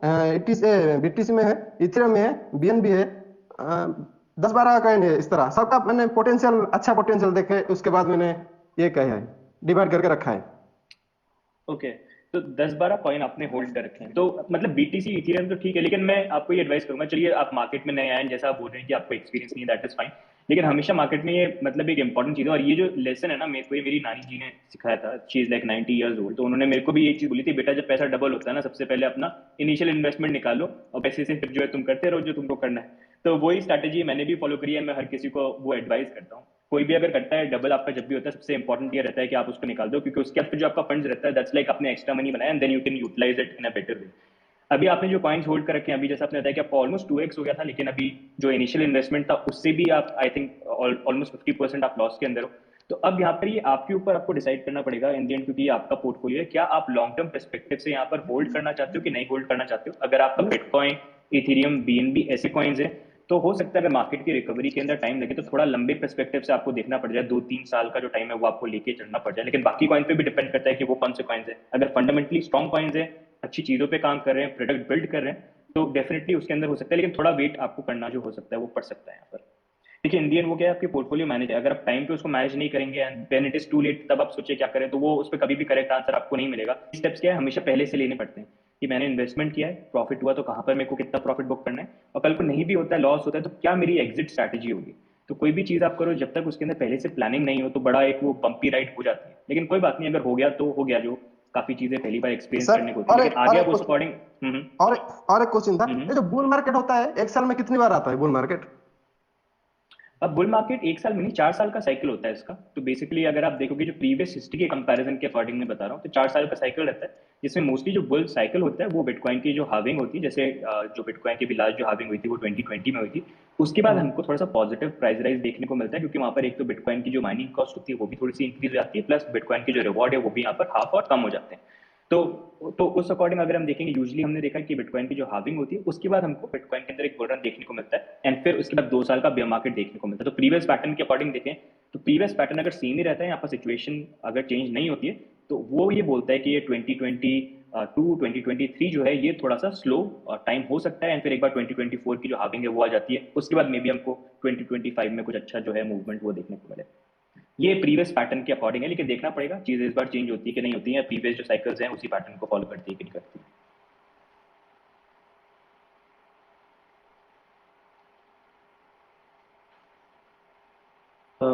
आई होप मैंने आंसर कर दिया। You're absolutely right. Thank you very much for your inputs. Okay Krishna. Krishna. Krishna, welcome. आपको इंश्योर करना है. Hello Krishna. Krishna, are you able to Yeah, hear I me? can hear you. Can you? Oh, yeah, I can hear you. Krishna, you need to ask your question very quickly and उसको फिर मैं directly आपका वो answer जो है हमारे जो guest है या मैं हूँ वो आपका आंसर देंगे. Thank you. You're right. Thank you so much, Right. Kashif, for giving me the opportunity. I just have the question, like we all know that we are in the bear market, and I have, to be honest, minus 35% is my portfolio right now. So I just wanted to ask the experts कि staking का क्या role रहेगा until we see the next bull market, because average out तो और नहीं हो पाएगा, because we have put lot of money and then like you can't put on money every time. So staking का क्या role रहेगा is wanted to just get clarity on. Thank you. Kashif भाई, मैं लूँ ये क्वेश्चन? हाँ शिवम, आप बताइए please. So I think Krishna, one of the important things, अगर आप वैसे देखो, अब मुझे एक तो मालूम नहीं है कि आप कौन कौन से कॉइन्स होल्ड कर रहे हो, बट ऑन एन एवरेज अगर हम वैसे देखा जाए तो 35% to be honest is not a very bad position crypto में अगर वैसे देखा जाए. बट आपका डायरेक्टली अगर क्वेश्चन आंसर करना हो स्टेकिंग में, तो स्टेकिंग आई थिंक क्रिप्टो का एक बहुत ही बड़ा और पॉजिटिव पार्ट है, जो अलाउ करता है हमें ज्यादा ऑफ वॉट एवर कॉइन जो भी आप होल्ड कर रहे हो उसका काउंट बढ़ाने का. चाहे वो आपके लिए आप स्टेबल्स ही होल्ड कर रहे हो एंड आप उसको अलग ब्लेंडिंग प्रोटोकॉल्स में यूज कर रहे हो, या आप कोई specific pancake swap is an example, not suggesting pancake swap, but अगर आप वहां पे पूल्स में जो है स्टेकिंग कर रहे हो या बाइनेंस की स्टेकिंग फॉर एग्जांपल यूज कर रहे हो, तो वहां जितना टाइम आप होल्ड हो और अगर वो फंडामेंटली स्ट्रॉन्ग कॉइन्स है, तो ये बेयर मार्केट, एंड आपको पता है कि आप होल्ड करने ही वाले हो बेयर मार्केट में, तो ये बहुत ही अच्छा एक मौका हो जाता है एक तरीके से कि आप एक्स्ट्रा रिटर्न थोड़ा सा उस पर जो है बना पाओ. तो आई थिंक काफी ज्यादा इंपॉर्टेंट एक रोल रहता है स्टेकिंग का, डिपेंडिंग ऑन आप कहाँ कर रहे हो. उसमें बस थोड़ा सा आपको ये चीज देखना रहेगा आप कैसे कौन से फॉर्म्स पे स्टेक कर रहे हो एंड किस तरह की स्टेकिंग में आप जा रहे हो. Are you going into just plain simple staking, या फिर आप उसको लिक्विडिटी पेयर्स में डाल रहे हो? तो लिक्विडिटी पेयर्स में अगर जाने वाले हो तो आपको वहां पे फिर थोड़ा सा इम्पर्मानेंट लॉस और इस सब के बारे में भी पता होना चाहिए. स्पेशली बेयर मार्केट में वो थोड़ा ज्यादा रिस्की हो जाता है. तो pure staking on something like platform like Binance is definitely I think बहुत अच्छा एडवांटेज है वो overall. Thank you, I would like to suggest one platform here where you can mitigate your impermanent loss risk, but again, not a financial advice. आप बैंकोर पे जा सकते हो, वहाँ पे सिंगल साइड स्टेकिंग, वहाँ पे कोई भी पूल जैसे BTC का पूल है, ईथ का, लिंक का, जो भी मेजर टोकन्स है, वहाँ पे आप सिंगल साइड स्टेकिंग कर सकते हो. वहाँ पे आपको इम्पर्मानेंट लॉस नहीं होगा, और बैंकोर बहुत ही लेजिटिमेट प्लेटफॉर्म है, and it's been since I think 2017 और बहुत ही अच्छा प्लेटफॉर्म है, ऑडिटेड है, but still you have to do your own research. Ether में single side I think there is 6% return. अगर आप BNT होल्ड करते हो तो you'll get around 50% return. USDC में you'll get 45% return single side staking. Neeraj sir, thank you so much. मैंने recently Celsius पे थोड़ा सा स्टेकिंग शुरू किया है because my average buy out price and the current price was very low on BNB and XRP। तो Celsius में थोड़ा सा शुरू किया है, but if I know more about Bancor then I can definitely move my funds. Right, Again, right, it's right. your choice because I normally don't put a lot of amount on centralized exchanges. मैं बहुत major chunk centralized platform पे नहीं रखता हूँ. That is my thinking. But again, it's up to you. इसमें by the way quick और चीज है, सेल्सियस इज ह्यूज एंड अच्छा है, पर Celsius is not technically staking. Celsius थोड़ा लेंडिंग प्लेटफॉर्म है, तो वो थोड़ा सा एक फंडामेंटल डिफरेंस वहां पे आ जाएगा, इसलिए आपको रिटर्न्स भी उस तरह से नहीं मिलते हैं। बट अगेन बिकॉज वो लेंडिंग है and it is not technically staking, तो थोड़ा सा सिक्योरिटी वाइज भी एक इंपॉर्टेंट फैक्टर थोड़ा सा चेंज हो जाता है वहां पे। Yes, that is true. और एक और प्लेटफॉर्म है UST stable coin, you can stake 19% का APR, बट अगेन वहां पे कुछ रिस्क हैं, यू हैव टू अंडरस्टैंड। अगर वो पेग लूज करता है then there will be a problem. तो आप चाहो तो कवरेज ले सकते हो पेग का, और कोई भी स्मार्ट कॉन्ट्रैक्ट की अगर वनरेबिलिटी होती है उसका, इन दोनों चीजों का आप ले सकते हो coverage, and then you can put your stables there. मैं ये सारी कुछ मतलब ये जो स्ट्रैटेजी है मैं पर्सनली एक्सिक्यूट कर रहा हूँ to earn some yield in this sideways market. Thank you very so much. much. Thank you much. Thank you Krishna. Dheeraj, last time drop हो गए थे, तो मैं ये समझना चाह रहा था कि NFT मार्केट पंप कर रही, NFT मार्केट पंप तो नहीं कर रही, मतलब NFT मार्केट स्टेबल है या ग्रो कर रही है? करेक्ट। उसका कोई रिलेशन नहीं है स्टॉक मार्केट और क्रिप्टो मार्केट से। यार ये फिनोमिना बड़ा यूनिक है। तुम्हें लगता है ये फिनोमिना क्यों हो रहा है, पहली चीज, और तुम्हें लगता है फ्यूचर में ये फिनोमिना कंटिन्यू कर सकता है? करेक्ट। सो मैं थोड़ा ऑब्जर्वेशन बताता हूँ। ऑब्वियसली राइट, लाइक मैं I am no god to predict markets, तो I will just share my observation. I could be wrong, आप मतलब डेटा सेट्स के साथ और रिसर्च कर सकते हो। बट मैंने क्या ऑब्जर्व किया लास्ट 6 मंथ्स में, जो नए नए लोग आते हैं NFT इंडस्ट्री में, वो लोग अपना price purchases they calculate in USD, कि मैंने $500 का खरीदा और मुझे इस पे प्रॉफिट चाहिए, ठीक है। तो ये एक सेट ऑफ यूजर्स है, और there are other set of users who are NFT OG या इथेरियम OG जो ओके, एक्सट्रीमली सॉरी धीरज फिर से ड्रॉप हो चुके हैं। आई डोंट नो क्या इशू। आई थिंक इनका ये point what he was about to make, Addy भाई बहुत रेगुलरली बोलते हैं, एंड अभी थोड़ी देर पहले वही बोल रहे थे कि बिटकॉइन का काउंट बढ़ाना है। सो ही वाज रेफरिंग टू ईथ का काउंट, कि दे लुक एट फिएट वाला पार्टी आउट हो गया है उनके लिए, जो ओजी लोग हैं। अब वो ईथ में ही गिनती कर रहे हैं या बिटकॉइन में ही गिनती कर रहे हैं अपनी। तो मैंने एक ईथ का ये लिया था, मेरा एक ईथ अब 2 ईथ बन गया है। They are more concerned about eth कितना हो गया है, हाँ एडी, as हाँ opposed to the fiat value. Eddie भाई हमेशा ये बात बोलते हैं कि जब भी ट्रेड करो तो आपको ये दिखना चाहिए कि USDT के अंदर आपका पोर्टफोलियो इंक्रीज हो रहा है, ये नहीं देखना चाहिए। इंपॉर्टेंट ये है कि आपका BTC के अंदर आपका पोर्टफोलियो इंक्रीज हो रहा है कि नहीं, ये भी समझना बहुत जरूरी है। इनफैक्ट ये पॉइंट हम मिस कर गए कि हमें हमेशा ये देखना चाहिए कि BTC के अंदर हमारा पोर्टफोलियो इंक्रीज हो रहा है। एडी भाई, अगर इस बात का रेलेवेंस क्या है, अगर एक बार आप रिपीट कर दो कि हमें हमेशा क्यों देखना चाहिए कि हमारा पोर्टफोलियो BTC में बढ़ रहा है कि नहीं बढ़ रहा, हमें क्यों नहीं देखना चाहिए कि फियाट में बढ़ रहा है? श्योर काशिफ भाई। अच्छा, NFT का थोड़ा सा मैं मतलब जो मैंने एक्सपीरियंस किया है मैं आपसे शेयर करूंगा। जैसे हाँ, डेफिनेटली NFT का जो इम्पैक्ट है ना, वो आई थिंक थोड़ा सा डिफरेंट है प्लेटफॉर्म टू प्लेटफॉर्म। जैसे जो मेरे इन्वेस्टमेंट है from what I have seen, जो NFTs मैंने सैंडबॉक्स में बाय कर रखे हैं, इट इज ओवरऑल उस पर कोई इम्पैक्ट आया नहीं है। इनफैक्ट सैंडबॉक्स की जो NFTs हैं, स्पेशली जो लैंड्स हैं, वो अभी अच्छी रेट्स पे यहाँ पर सेल हो रहे हैं, तो वो विद टाइम यहाँ पर इंक्रीज करें, डिस्पाइट ऑफ द फैक्ट कि मार्केट में हमको इतना बड़ा करेक्शन देखने को मिला है। लेकिन कुछ NFTs ऐसे भी हैं जो काफ़ी लो प्राइस पे यहाँ पर आ गए हैं। जैसे XZ के अंदर काफ़ी इन्वेस्टमेंट है, तो उसके अंदर जो XZs बाय कर रखे हैं, उनकी प्राइस जो एक टाइम पे एक XZ के अराउंड $200-300 या उससे भी ज़्यादा होती थी, आज के डेट में वो भी यहाँ पर $40-50-$80 है। तो आई थिंक वो प्लेटफॉर्म टू प्लेटफॉर्म थोड़ा सा डिफरेंट यहाँ पर चल रही है। साथ में पिक्चर वाली जो collectivities in that's like 10,000 crypto pumps हो गए, ODAP यहाँ पर हो गए, तो वो एक ऐसा जिनका ऑलरेडी एक फ्लोर प्राइस बन चुका है। तो I think that's going to be different from the crypto market because it is mostly based on set number of users who already hold this NFTs। तो आई थिंक थोड़ा सा उस according market में ये अलग डिफरेंस है जो मैंने थोड़ा सा नोटिस किया ड्यूरिंग दिस डंप, कि कौन सी एसेट्स पे थोड़ा इम्पैक्ट आया, कौन से पे नहीं आया। एंड दूसरा बिटकॉइन कैलकुलेशन वाली जो बात है, जो बेसिकली मैं पर्सपेक्टिव देखता हूँ तो I said from this point कि मैं बिटकॉइन के अंदर काफी ज्यादा बिलीव करता हूँ, और मैं बिलीव इसमें करता हूँ कि आई फील कि Bitcoin is going to be something which is going to change everything. मतलब आज की डेट में बहुत, मतलब इस 2021 में तो बहुत लोग बिटकॉइन के साथ इंट्रोड्यूस हो गए हैं, बट आई फील आने वाले सालों में मतलब everybody will hold some amount of Bitcoin. That is my viewpoint. Maybe with time पता चलेगा वेदर मैं गलत नहीं करता हूँ या सही नहीं करता हूँ। तो इसी पर्सपेक्टिव से मेरा ये था कि मैंने कभी गोल्ड में अर्ली इन्वेस्टमेंट नहीं किया कि मैं सबसे पहले गोल्ड को खरीदा या फिर कोई बहुत अच्छा स्टॉक जो एकदम अर्ली स्टेज में था। तो when I saw this opportunity I realise कि बिटकॉइन के अंदर जो पोटेंशियल है, जिस तरह से चीज़ें आगे बढ़ रही हैं, this can be my opportunity जहाँ पर मैं इसके अंदर बाय कर सकता हूँ, उसको मैं होल्ड कर सकता हूँ। इसलिए जब आई थिंक मैंने नमेश के साथ एक बार वीडियो किया था where he asked me about my investment, and मैंने ये बोला था कि मेरा इन्वेस्टमेंट जो है I am totally in like Bitcoin. मतलब बाकी चीज़ें थोड़ी बहुत है, लेकिन मेरा मेन फोकस ये है कि सबसे ज़्यादा जो मेरे को फोकस रखना है वो कि मैं कितने बिटकॉइन जो है उनको कितनी बेटर वे के अंदर यहाँ पर अक्यूमुलेट कर सकता हूँ। इनफैक्ट 2020 में आई वाज प्लानिंग कि मैं अपनी कार सेल करके एक अच्छी थोड़ी कार लूंगा, लेकिन मैंने उसको सेल किया एंड देन आई फाइंड क्योंकि बिटकॉइन की प्राइस उस टाइम पे डंप भी कर गई थी। तो in the and I plan कि गाड़ी नहीं खरीदनी है, मैं उसको इन्वेस्ट करके यहाँ पर जो है बिटकॉइन खरीद लेता हूँ। तो और वो लकीली काफ़ी अच्छा मेरे लिए टर्न आउट हुआ।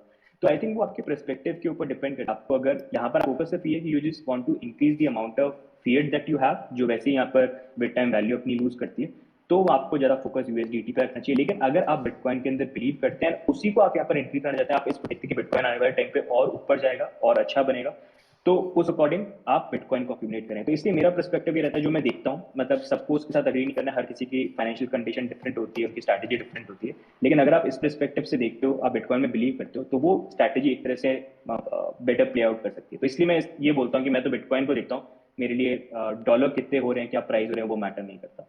That's the basic difference.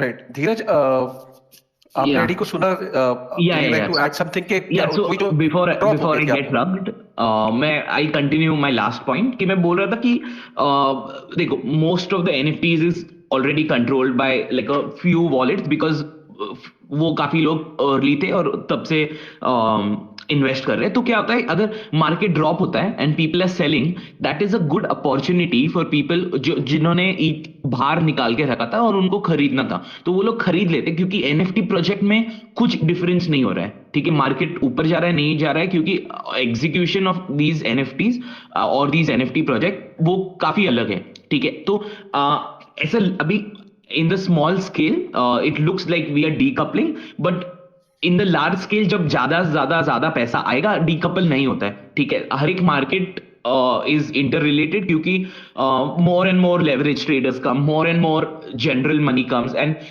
human behavior change नहीं होता है। ठीक है, लाइक अगर प्राइस नीचे जा रहा है, आपको फियर होता है और आप बेचते हो। अगर अभी छोटा मार्केट है इसलिए डीकपल होता है। ये मैंने 3-4 महीने पहले एक्सी के साथ भी ऑब्जर्व किया था कि प्राइस मार्केट का डाउन होता था, बट एक्सी पे कुछ इफेक्ट नहीं होता था। ठीक है, एक्सी का प्राइस सेम रहता था, ऑलमोस्ट स्टेबल जैसा रहता था, बट जैसे ज्यादा इन्वेस्टमेंट आया, जैसे मेन स्ट्रीम हुआ, तो it started like you know this thing. So I think just because the market cap छोटा है, इसलिए ऐसे लग रहा है कि डीकपल हुआ है, बट नहीं हुआ है। people still sell, people still fear। लोगों का क्या रहता है कि अरे मैंने समझो $500 में खरीदा, अभी 450 मिल रहा है, ले लो। ठीक है, तो बेच देते हैं लोग, लोगों को ईद भी नहीं पकड़ते। ठीक है, but there is handful of people whose philosophy is I think again we have lost him. No issues. जी बोलिए सर। ये जैसे हमारे पास अभी फंड है, मान लीजिए कोई भी क्रिप्टो करेंसी है, तो उसको अभी जैसे हमारा लॉस में चल रहा है, तो अगर हम स्टेकिंग करते हैं तो उसको फायदे में रहेंगे या नुकसान में रहेंगे? शिवम, कुछ बताना चाहोगे स्टेकिंग पे? जी, ऐसा है, देखो स्टेकिंग अभी अगर हम ऐसे थोड़े बेयरिश फेज की बात करें, जहाँ पे मार्केट या तो ठंडी चलती है, मतलब साइड मार्केट जो चलती है वो चलती है, या ज्यादा हमें ऊपर की तरफ डायरेक्शन नहीं होता है, उस टाइम पे स्टेकिंग का फायदा ये होता है कि मान लो कोई भी कॉइन है, मान लो आपके पास 100 कॉइन है, और आपको वो जो स्टेकिंग का, जिसको एपीवाई बोलते हैं, जो है साल का रिटर्न रहता है, वो साल का रिटर्न मान लो 12% है आपको स्टेक करने पे, तो वो 12% ऑफ वो 100 कॉइन्स आपको मिलेगा। तो मतलब अगर आप 1 साल के लिए उसको स्टेक करके रखते हो, तो आपको वापस, आपने 100 कॉइन डाले, आपको वापस 112 कॉइन मिलेंगे। अभी यहाँ पे थोड़ा सा मुश्किल सिचुएशन कैसे आ जाता है ये बता पाना कि आप लॉस में रहोगे या प्रॉफिट में रहोगे। वो ऐसा है कि 1 साल के बाद वो जो आपने कॉइन होल्ड किया है, उसकी मार्केट में वैल्यू क्या चल रही है, क्योंकि आपके पास कॉइन तो 112 हो गए, मान लो वो कॉइन का प्राइस जो है वो 20% से गिर गया, तो आपका जो 12% आपने यहाँ पे बनाया उसका आपको ज्यादा फायदा नहीं होगा, आप नेट नेट फिर भी लॉस में आ जाते हो। तो ये एक ट्रिकी चीज है जो शायद कोई भी ऐसे तो बता नहीं सकता कि यार ये कॉइन कितना एक साल में कहाँ होगा, प्रॉफिट पे होगा या लॉस में होगा। तो इसलिए बोला जाता है कि जब आप नंबर वन, जब आपको प्रॉफिट मिल रहा है प्रॉफिट बुक कर लें। दूसरा, अगर आप ऐसा कोई कॉइन है जो आप होल्ड करने ही वाले थे, 2 साल होल्ड करने वाले थे, प्राइस का फर्क नहीं पड़ रहा आपको अभी क्योंकि आप लॉन्ग टर्म सोच रहे हैं, वहां पे फिर स्टेकिंग का तो मतलब 100% आपको फायदा ही फायदा।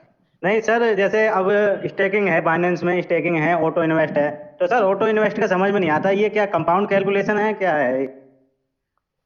तो जो जो आपको एपीवाई है वो साल का आपको दिया जाता है, वो कंपाउंड कैलकुलेशन डायरेक्टली नहीं है।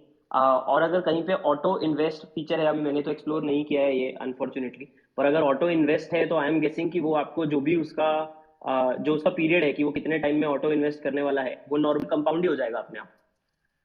जैसे कि इसका एक एग्जांपल है, पैनकेक में ऑटो केक होता है ना, तो वो अपने आप कंपाउंड कर, वो जो आपको एपीवाई दिखाता है ना, वो सब चीजों को दिमाग में रख के ही और सब चीजों को कैलकुलेट कर एपीवाई आपको दिखाता है कि 65% करेंटली चल रहा है, वो 65% आपको सब चीजें ध्यान में रखते हुए ही मिलेगा, ऑटो कंपाउंड को गिनकर, उसके ऊपर एक्स्ट्रा नहीं मिलेगा आपको। इसकी अगर बात करो, शायद बाइनेंस में काफी सारे कॉइन्स अवेलेबल हैं। वैसे तो अगर आप अच्छा फंडामेंटली कुछ स्ट्रॉन्ग चीज होल्ड कर रहे हो और आप वैसे भी होल्ड करने वाले ही हैं, तो फिर मतलब ऑप्शन अच्छा ही है वो, क्योंकि आपको थोड़ा सा कॉइन और मिल गया ना, जितना टाइम आप होल्ड करने वाले थे उतने टाइम में। गौरव जी, आपका कोई क्वेश्चन है? गौरव, आलोक जी, हाँ आलोक जी हाँ बताइए। सर, सबसे पहले तो नमस्कार। एक्चुअली मैं आपका अभी ट्वीट सब पढ़ रहा था, उसमें आपने 7-8 ट्वीट डाला है अपनी जर्नी के बारे में कि कैसे कैसे आपको जी प्रॉब्लम्स हुए, ठीक है। जी जी। और काफ़ी सिमिलर स्टोरी हमारी भी है, मैं भी जस्ट अभी लास्ट 1 ईयर से ही जुड़ा हूँ क्रिप्टो में। तो जितनी बार वही एक फियर ग्रीड वाली बात है, थोड़ा सा लालच में आके कभी लिवरेज ले लेता हूँ तो लॉस हो जाते हैं, लिक्विडेट हो जाते हैं। कई सारे रिलेटिव्स को क्रिप्टो में लाया, तो बस सिमिलर आपकी स्टोरी है, समझ लीजिए। तो आपने अपनी सक्सेस कैसे हासिल की वो आपने नहीं बताया, आपने प्रॉब्लम तो बताया सारे। तो मैं जानना चाहता हूँ कि आपने फिर क्या स्ट्रेटेजी अप्लाई की और कैसे आप फिर आगे बढ़े? अरे यार, तुमने तो बड़ा ऐसी चीज छोड़ दी। देखो देखो, इसमें सबसे पहले ये कि आसान तो नहीं था, ठीक है, I will be very honest. हाँ जब आपका पैसा डूबता है तो आप आसान तो नहीं होता है कि ऑब्वियसली मेरा पैसा एक मैंने पॉन्जी स्कीम में लगाया, वो चला गया। तो पहली चीज तो मेरे को ये करनी थी कि जो मैं जैसे जॉब कर रहा था, जहां से मेरी एक इनकम का सोर्स आ रहा था, तो मैंने सबसे पहले ना उस इनकम के सोर्स को बंद नहीं किया, मैंने और मेहनत करी जॉब में। मुझे क्योंकि इनसिक्योरिटी हो गई थी कि यार अब मेरे को अगर ईएमआई पे करनी है तो या मेरे पास the only option I have is job. तो मैं वो जॉब करता रहा बड़ी निष्ठा के साथ। और लेकिन ऑब्वियसली मेरे लिए पेनफुल तो था ही, क्योंकि जो मेरा मेजर पोर्शन ईएमआईज में जब जा रहा था, तो मैंने बस ये एक फिगर आउट करने की कोशिश करी कि अच्छा अब मैं क्या कर सकता हूँ इसके अंदर, मतलब व्हाट आई कैन डू। तो मुझे फिगर आउट हुआ कि मैं कुछ बहुत ज्यादा ऑप्शंस नहीं है मेरे पास, लीगली भी मैं चांसेस बड़े ब्लीक थे।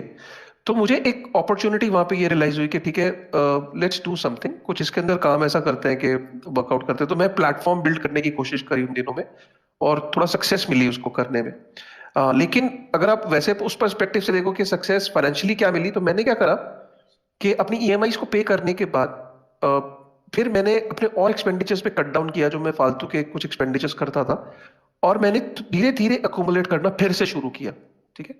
तो इनफैक्ट मैंने जब मेरे पैसे चले गए तो फिर मैंने एकदम सारा कुछ रिकवर करने की भी कोशिश करी थी। अगर आप मेरी जर्नी पढ़ोगे तो मैंने आईसीओस के अंदर पैसे लगाना शुरू करे, मेरे वहां लॉस हो गया। मैंने रिप्पल को $3 पे लिया, मेरा वहां लॉस हो गया।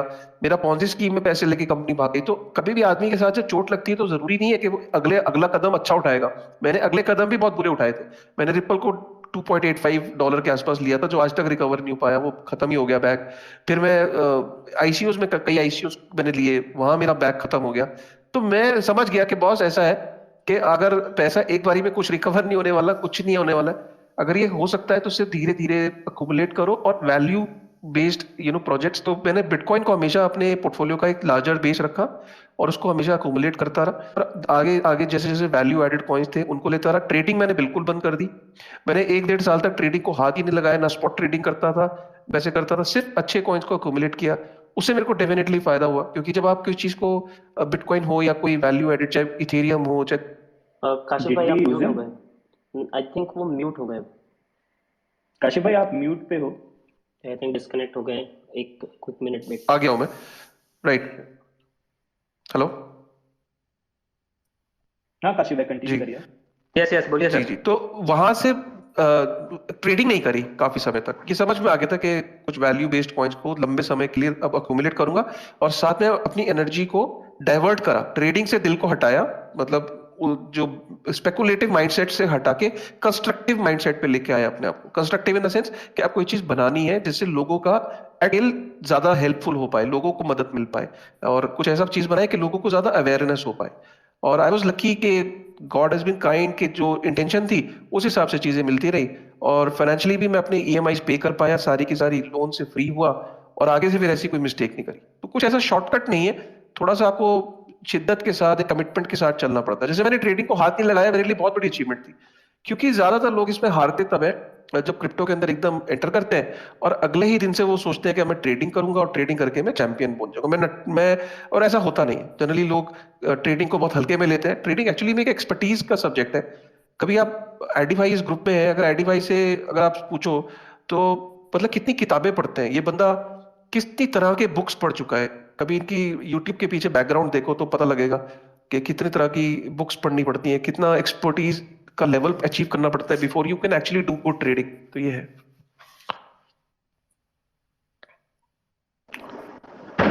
आई hope I was able to answer you. हाँ करेक्ट सर, आपका आंसर काफी संतोषजनक रहा। मैं भी धीरे धीरे सोच रहा हूँ ट्रेडिंग से एडिट करूंगा, क्योंकि मैंने बहुत हेलो सारा लॉस कर लिया अभी, और ट्रेडिंग हेलो लगता है कि सबके बस की है नहीं, शिवम। तो I think investment is better है। जी हाँ आई थिंक आपका शायद काशिफ भाई कनेक्शन थोड़ा सा वो हो रहा है, वेरी नो कर रहा है। Problem no problem. तो आलोक जी आप आलोक बोलिए। कुछ बोलना चाहते हैं आप? आपको आंसर मिला? हाँ हाँ सर, काफी अच्छा आंसर मिला, और सच में मुझे भी ऐसा लगता है कि ट्रेडिंग सबके बस की बात नहीं है, क्योंकि मैं आज तक जितनी बार भी ट्रेडिंग किया सिर्फ लॉस ही लॉस हुआ, हेलो एवरी डे लॉस, और मैं 3-4 लाख रुपए अपने लॉस कर चुके हैं अभी तक। ओके सो बस थैंक्स कि मेरे शिवम, पास एक अच्छी जॉब है। हाँ, शिवम मेरे पास एक अच्छी जॉब है, तो मैं उसको सस्टेन कर पा रहा हूँ लॉस को। शिवम आप होस्ट हो, आप किसी और को अगर लेना चाहो, इसमें ऐड करना चाहो जिन्होंने रिक्वेस्ट भेजी है, तो यू कैन डू दैट। जी मैं ले लेता हूँ। आई थिंक काशिफ भाई शायद आप रिकनेक्ट आपको करना पड़े, क्योंकि वो आलोक की शायद आवाज आपको शायद अच्छा आ नहीं रही। तो तुम मुझे एक बारी स्पीकर राइट से हटा के देखना, and then maybe I can join back, because issues आ रहे हैं कुछ मेरे को दोबारा से इसमें। आई थिंक आप होस्ट हो तो मैं डायरेक्टली हटा तो नहीं पाऊंगा अच्छा आपको। अच्छा okay, some issues. Aditya ji आप बताइए ना, जो नए लोग हैं तो उनको तुम कैसे करना किसी चाहिए स्पीकर आगे? को ऐड भी नहीं कर पा रहे? मैं बस वही चेक कर रहा हूँ Sure. एक्चुअली। जैसे एडी भाई आप बताने वाले थे शायद उनको, मैं तब तक और ऐड कर लेता हूँ किसी को। आई थिंक काशिफ भाई आपकी तो आवाज आ रही है, लेकिन आपको शायद आलोक जी की आवाज नहीं आ रही है, तो प्रॉब्ली आलोक जी का क्वेश्चन आंसर कर देते हैं, नेक्स्ट स्पीकर पर ऐड करेंगे तो उस पर क्लियर हो जाएगा कि प्रॉब्लम है कनेक्शन में कि नहीं है। ठीक। तो वो वेट कर हाँ लेते ठीक हैं। है। आलोक जी मतलब यही मतलब एब्सोल्युटली जो काशिफ भाई ने जो चीजें बोली है बहुत अच्छे वैलिड पॉइंट्स बोले हैं, और आपने भी जो बाद में बोला कि ट्रेडिंग हर किसी के लिए नहीं होती है, बहुत ज्यादा एक्सपर्टीज जो होती है, बहुत ज्यादा पेशेंस जो होता है, माइंडसेट जो होता है आपको उस तरह का चाहिए जहां पर आप ट्रेडिंग कर पाओ। तो ये भी मैं हमेशा बोलता हूँ कि आपके लिए रियलाइज करना बहुत इंपॉर्टेंट है कि आप ट्रेडिंग के लिए बने हो कि नहीं बने हो। हर किसी की वो बस की नहीं होती है, जो पेशेंस जो आपके अंदर एक वो ड्राइव चाहिए ना सीखने की। मतलब इतने साल हो गए, मैंने भी जब ट्रेडिंग करनी स्टार्ट करी थी तो मेरे को एबीसी कुछ भी नहीं आता था, मेरे को ट्रेडिंग व्यू भी चलाना नहीं आता था, लेकिन मैंने धीरे धीरे अपनी वो गलतियां करी, मैंने सीखा, एंड धीरे धीरे करके बुक्स पढ़ी, बहुत सारी वीडियोस देखे, ट्यूटोरियल देखे, लोगों की गलतियां उनके एक्सपीरियंस सुने, उससे सीखा, एंड विद टाइम मैंने सीखा, थोड़ा बेटर इंप्रूव हुआ, और आज की डेट में भी अपने आप को मैं बिगनर ही मानता हूँ, जहाँ पर मैं रोज कुछ ना कुछ नया यहाँ पर सीखता रहता हूँ। तो इसलिए यहाँ पर भी कोई भी नया इंसान आता है ना स्पेस के अंदर, तो मैं हर किसी को ये बोलूंगा ट्रेडिंग एक ऐसी चीज है, अगर आपको लगता है कि बहुत आप इजीली ट्रेड करके मनी बना लोगे, नहीं, बहुत सारी चीजें हैं जो इन्वॉल्व इसके अंदर होती हैं, इसलिए हम हमेशा ये बोलते हैं नॉलेज पे ध्यान दो।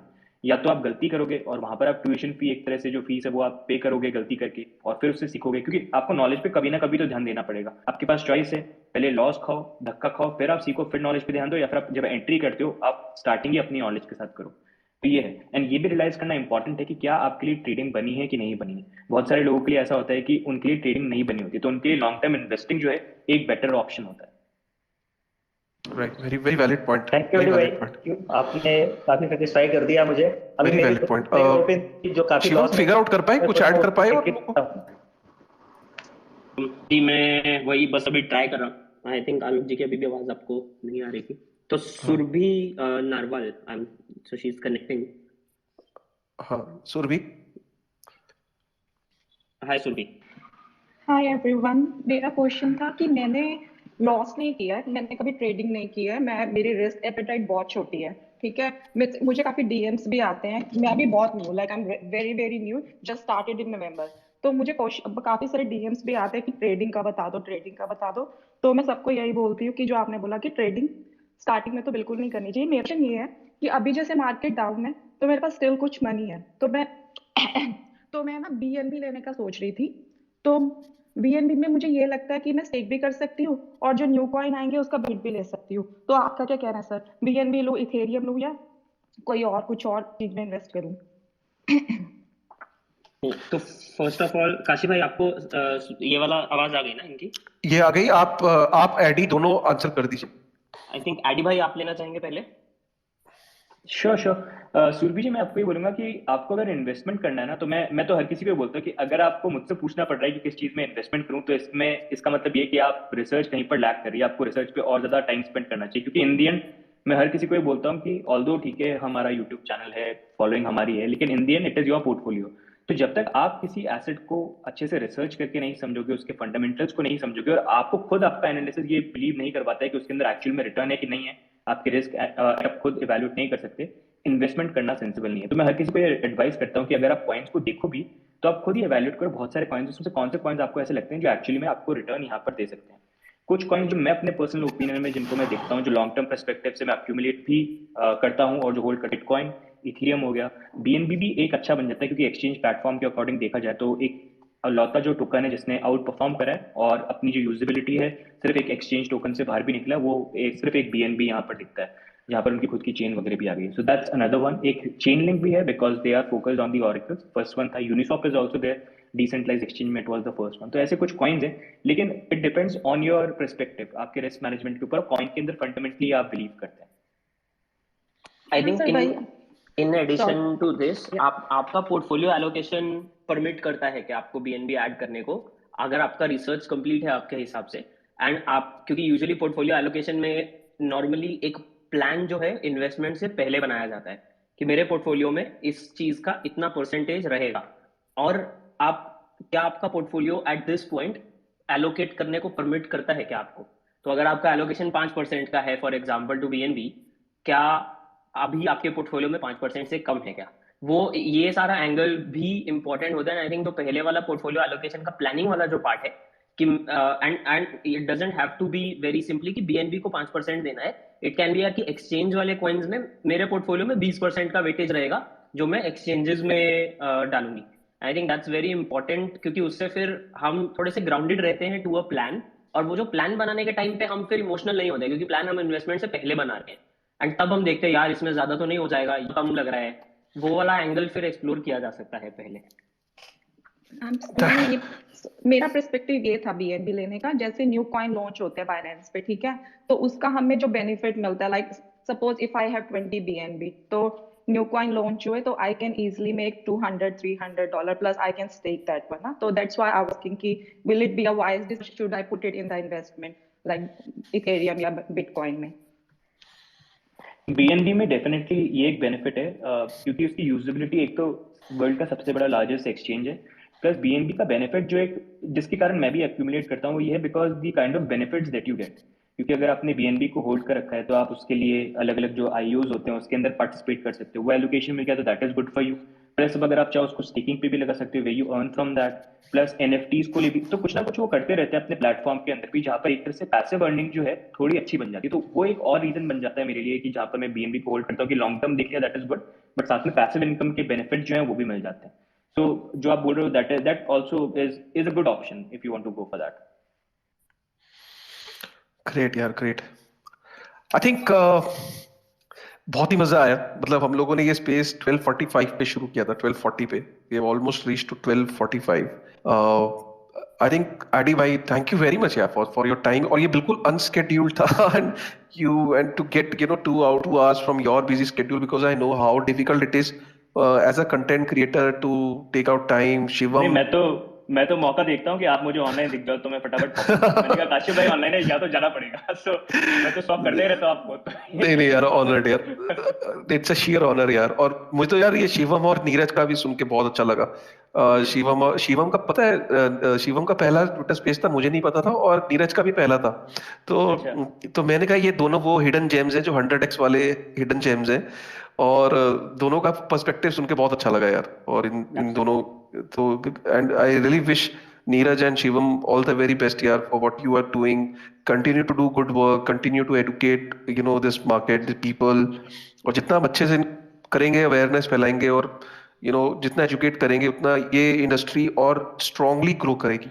और लोग ये नहीं सोचेंगे कि यहाँ पे सिर्फ स्पेकुलेटर्स रहते हैं, नहीं यार, यहाँ पे लोग क्रिएटर्स भी रहते हैं, बिल्डर्स भी रहते हैं, और यहाँ के प्रॉब्लम्स को ये आपस में ही सॉल्व कर लेते हैं। मतलब अब जैसे इस ट्विटर स्पेस के थ्रू काफी सारे लोगों को अगर कुछ मिला हुआ, कुछ एजुकेशन मिली या कुछ नॉलेज मिली, और वो कुछ गलत कर रहे थे, तो ये आपस में ही अपने आप सॉल्व कर लेते हैं चीजों को। तो ये बहुत अच्छा लगता है इस कम्युनिटी के बारे में, कि अगर के इश्यूज को हम आपस में ही ट्विटर स्पेस करके एक दूसरे को अपने एक्सपीरियंस शेयर कर लेते हैं, एजुकेट कर लेते हैं। हमें किसी आउटसाइडर पे डिपेंडेंट नहीं है कि हमें कोई बाहर से आके सिखाएगा कि हमें क्या करना चाहिए। तो ये मुझे एक बहुत ऑसम फीलिंग लगती है इस कम्युनिटी की। काशिम भाई, एक तो बहुत ही बड़ा थैंक यू, मतलब आपने बहुत अच्छा डेब्यू दिलवा दिया है ट्विटर स्पेस का। नहीं यार, would not have imagine directly ऐसा स्टार्ट मिलेगा। सो काफी आई थिंक आप जो एफर्ट्स ले रहे हो कंसिस्टेंटली, आईडी भाई also towards, I think common sense investing कह सकते हैं उसको। आई think it is phenomenal, and बहुत सारे लोगों का बहुत सारा फायदा होता है उसमें। तो very very happy to be here. बहुत सारे लोगों के मैं नहीं ले पा रहा हूँ अभी रिक्वेस्ट, और धीरज तुम्हारा बार बार डिस्कनेक्ट हो रहा था। आई एम सॉरी, किसी और टाइम पे मैं क्वेश्चन लूंगा तुम्हारा।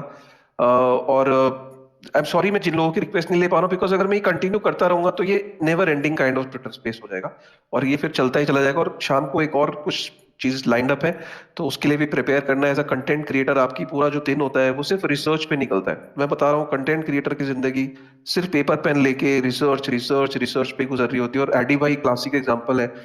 आई थिंक ये मैं आपको आज बता रहा हूँ, देखिए इन्फ्लुएंसर्स का जो रोल है वो बहुत बड़ा रोल है। वो उन $1 बिलियन जो वो इंस्टीट्यूशंस बन रहे हैं ना, जो फंडिंग लेते हैं और वो $1 बिलियन कंपनी खड़े कर देते हैं, उनसे भी बड़ा रोल है इन्फ्लुएंसर का। क्योंकि इन्फ्लुएंसर पूरे इकोसिस्टम को ग्रो कर रहे हैं, क्योंकि अगर ये इकोसिस्टम ग्रो नहीं करेगा तो बाकी चीजें ग्रो नहीं करेंगी। तो इन्फ्लुएंसर्स के लिए बेस्ट सीरियसली सैल्यूट है, जो लोग भी इस इंडस्ट्री के अंदर क्रेडिबल काम कर रहे हैं, एडी एंड एडी, जिनके नाम भी नहीं ले पा रहा हूँ, तो उन सबको सलाम है।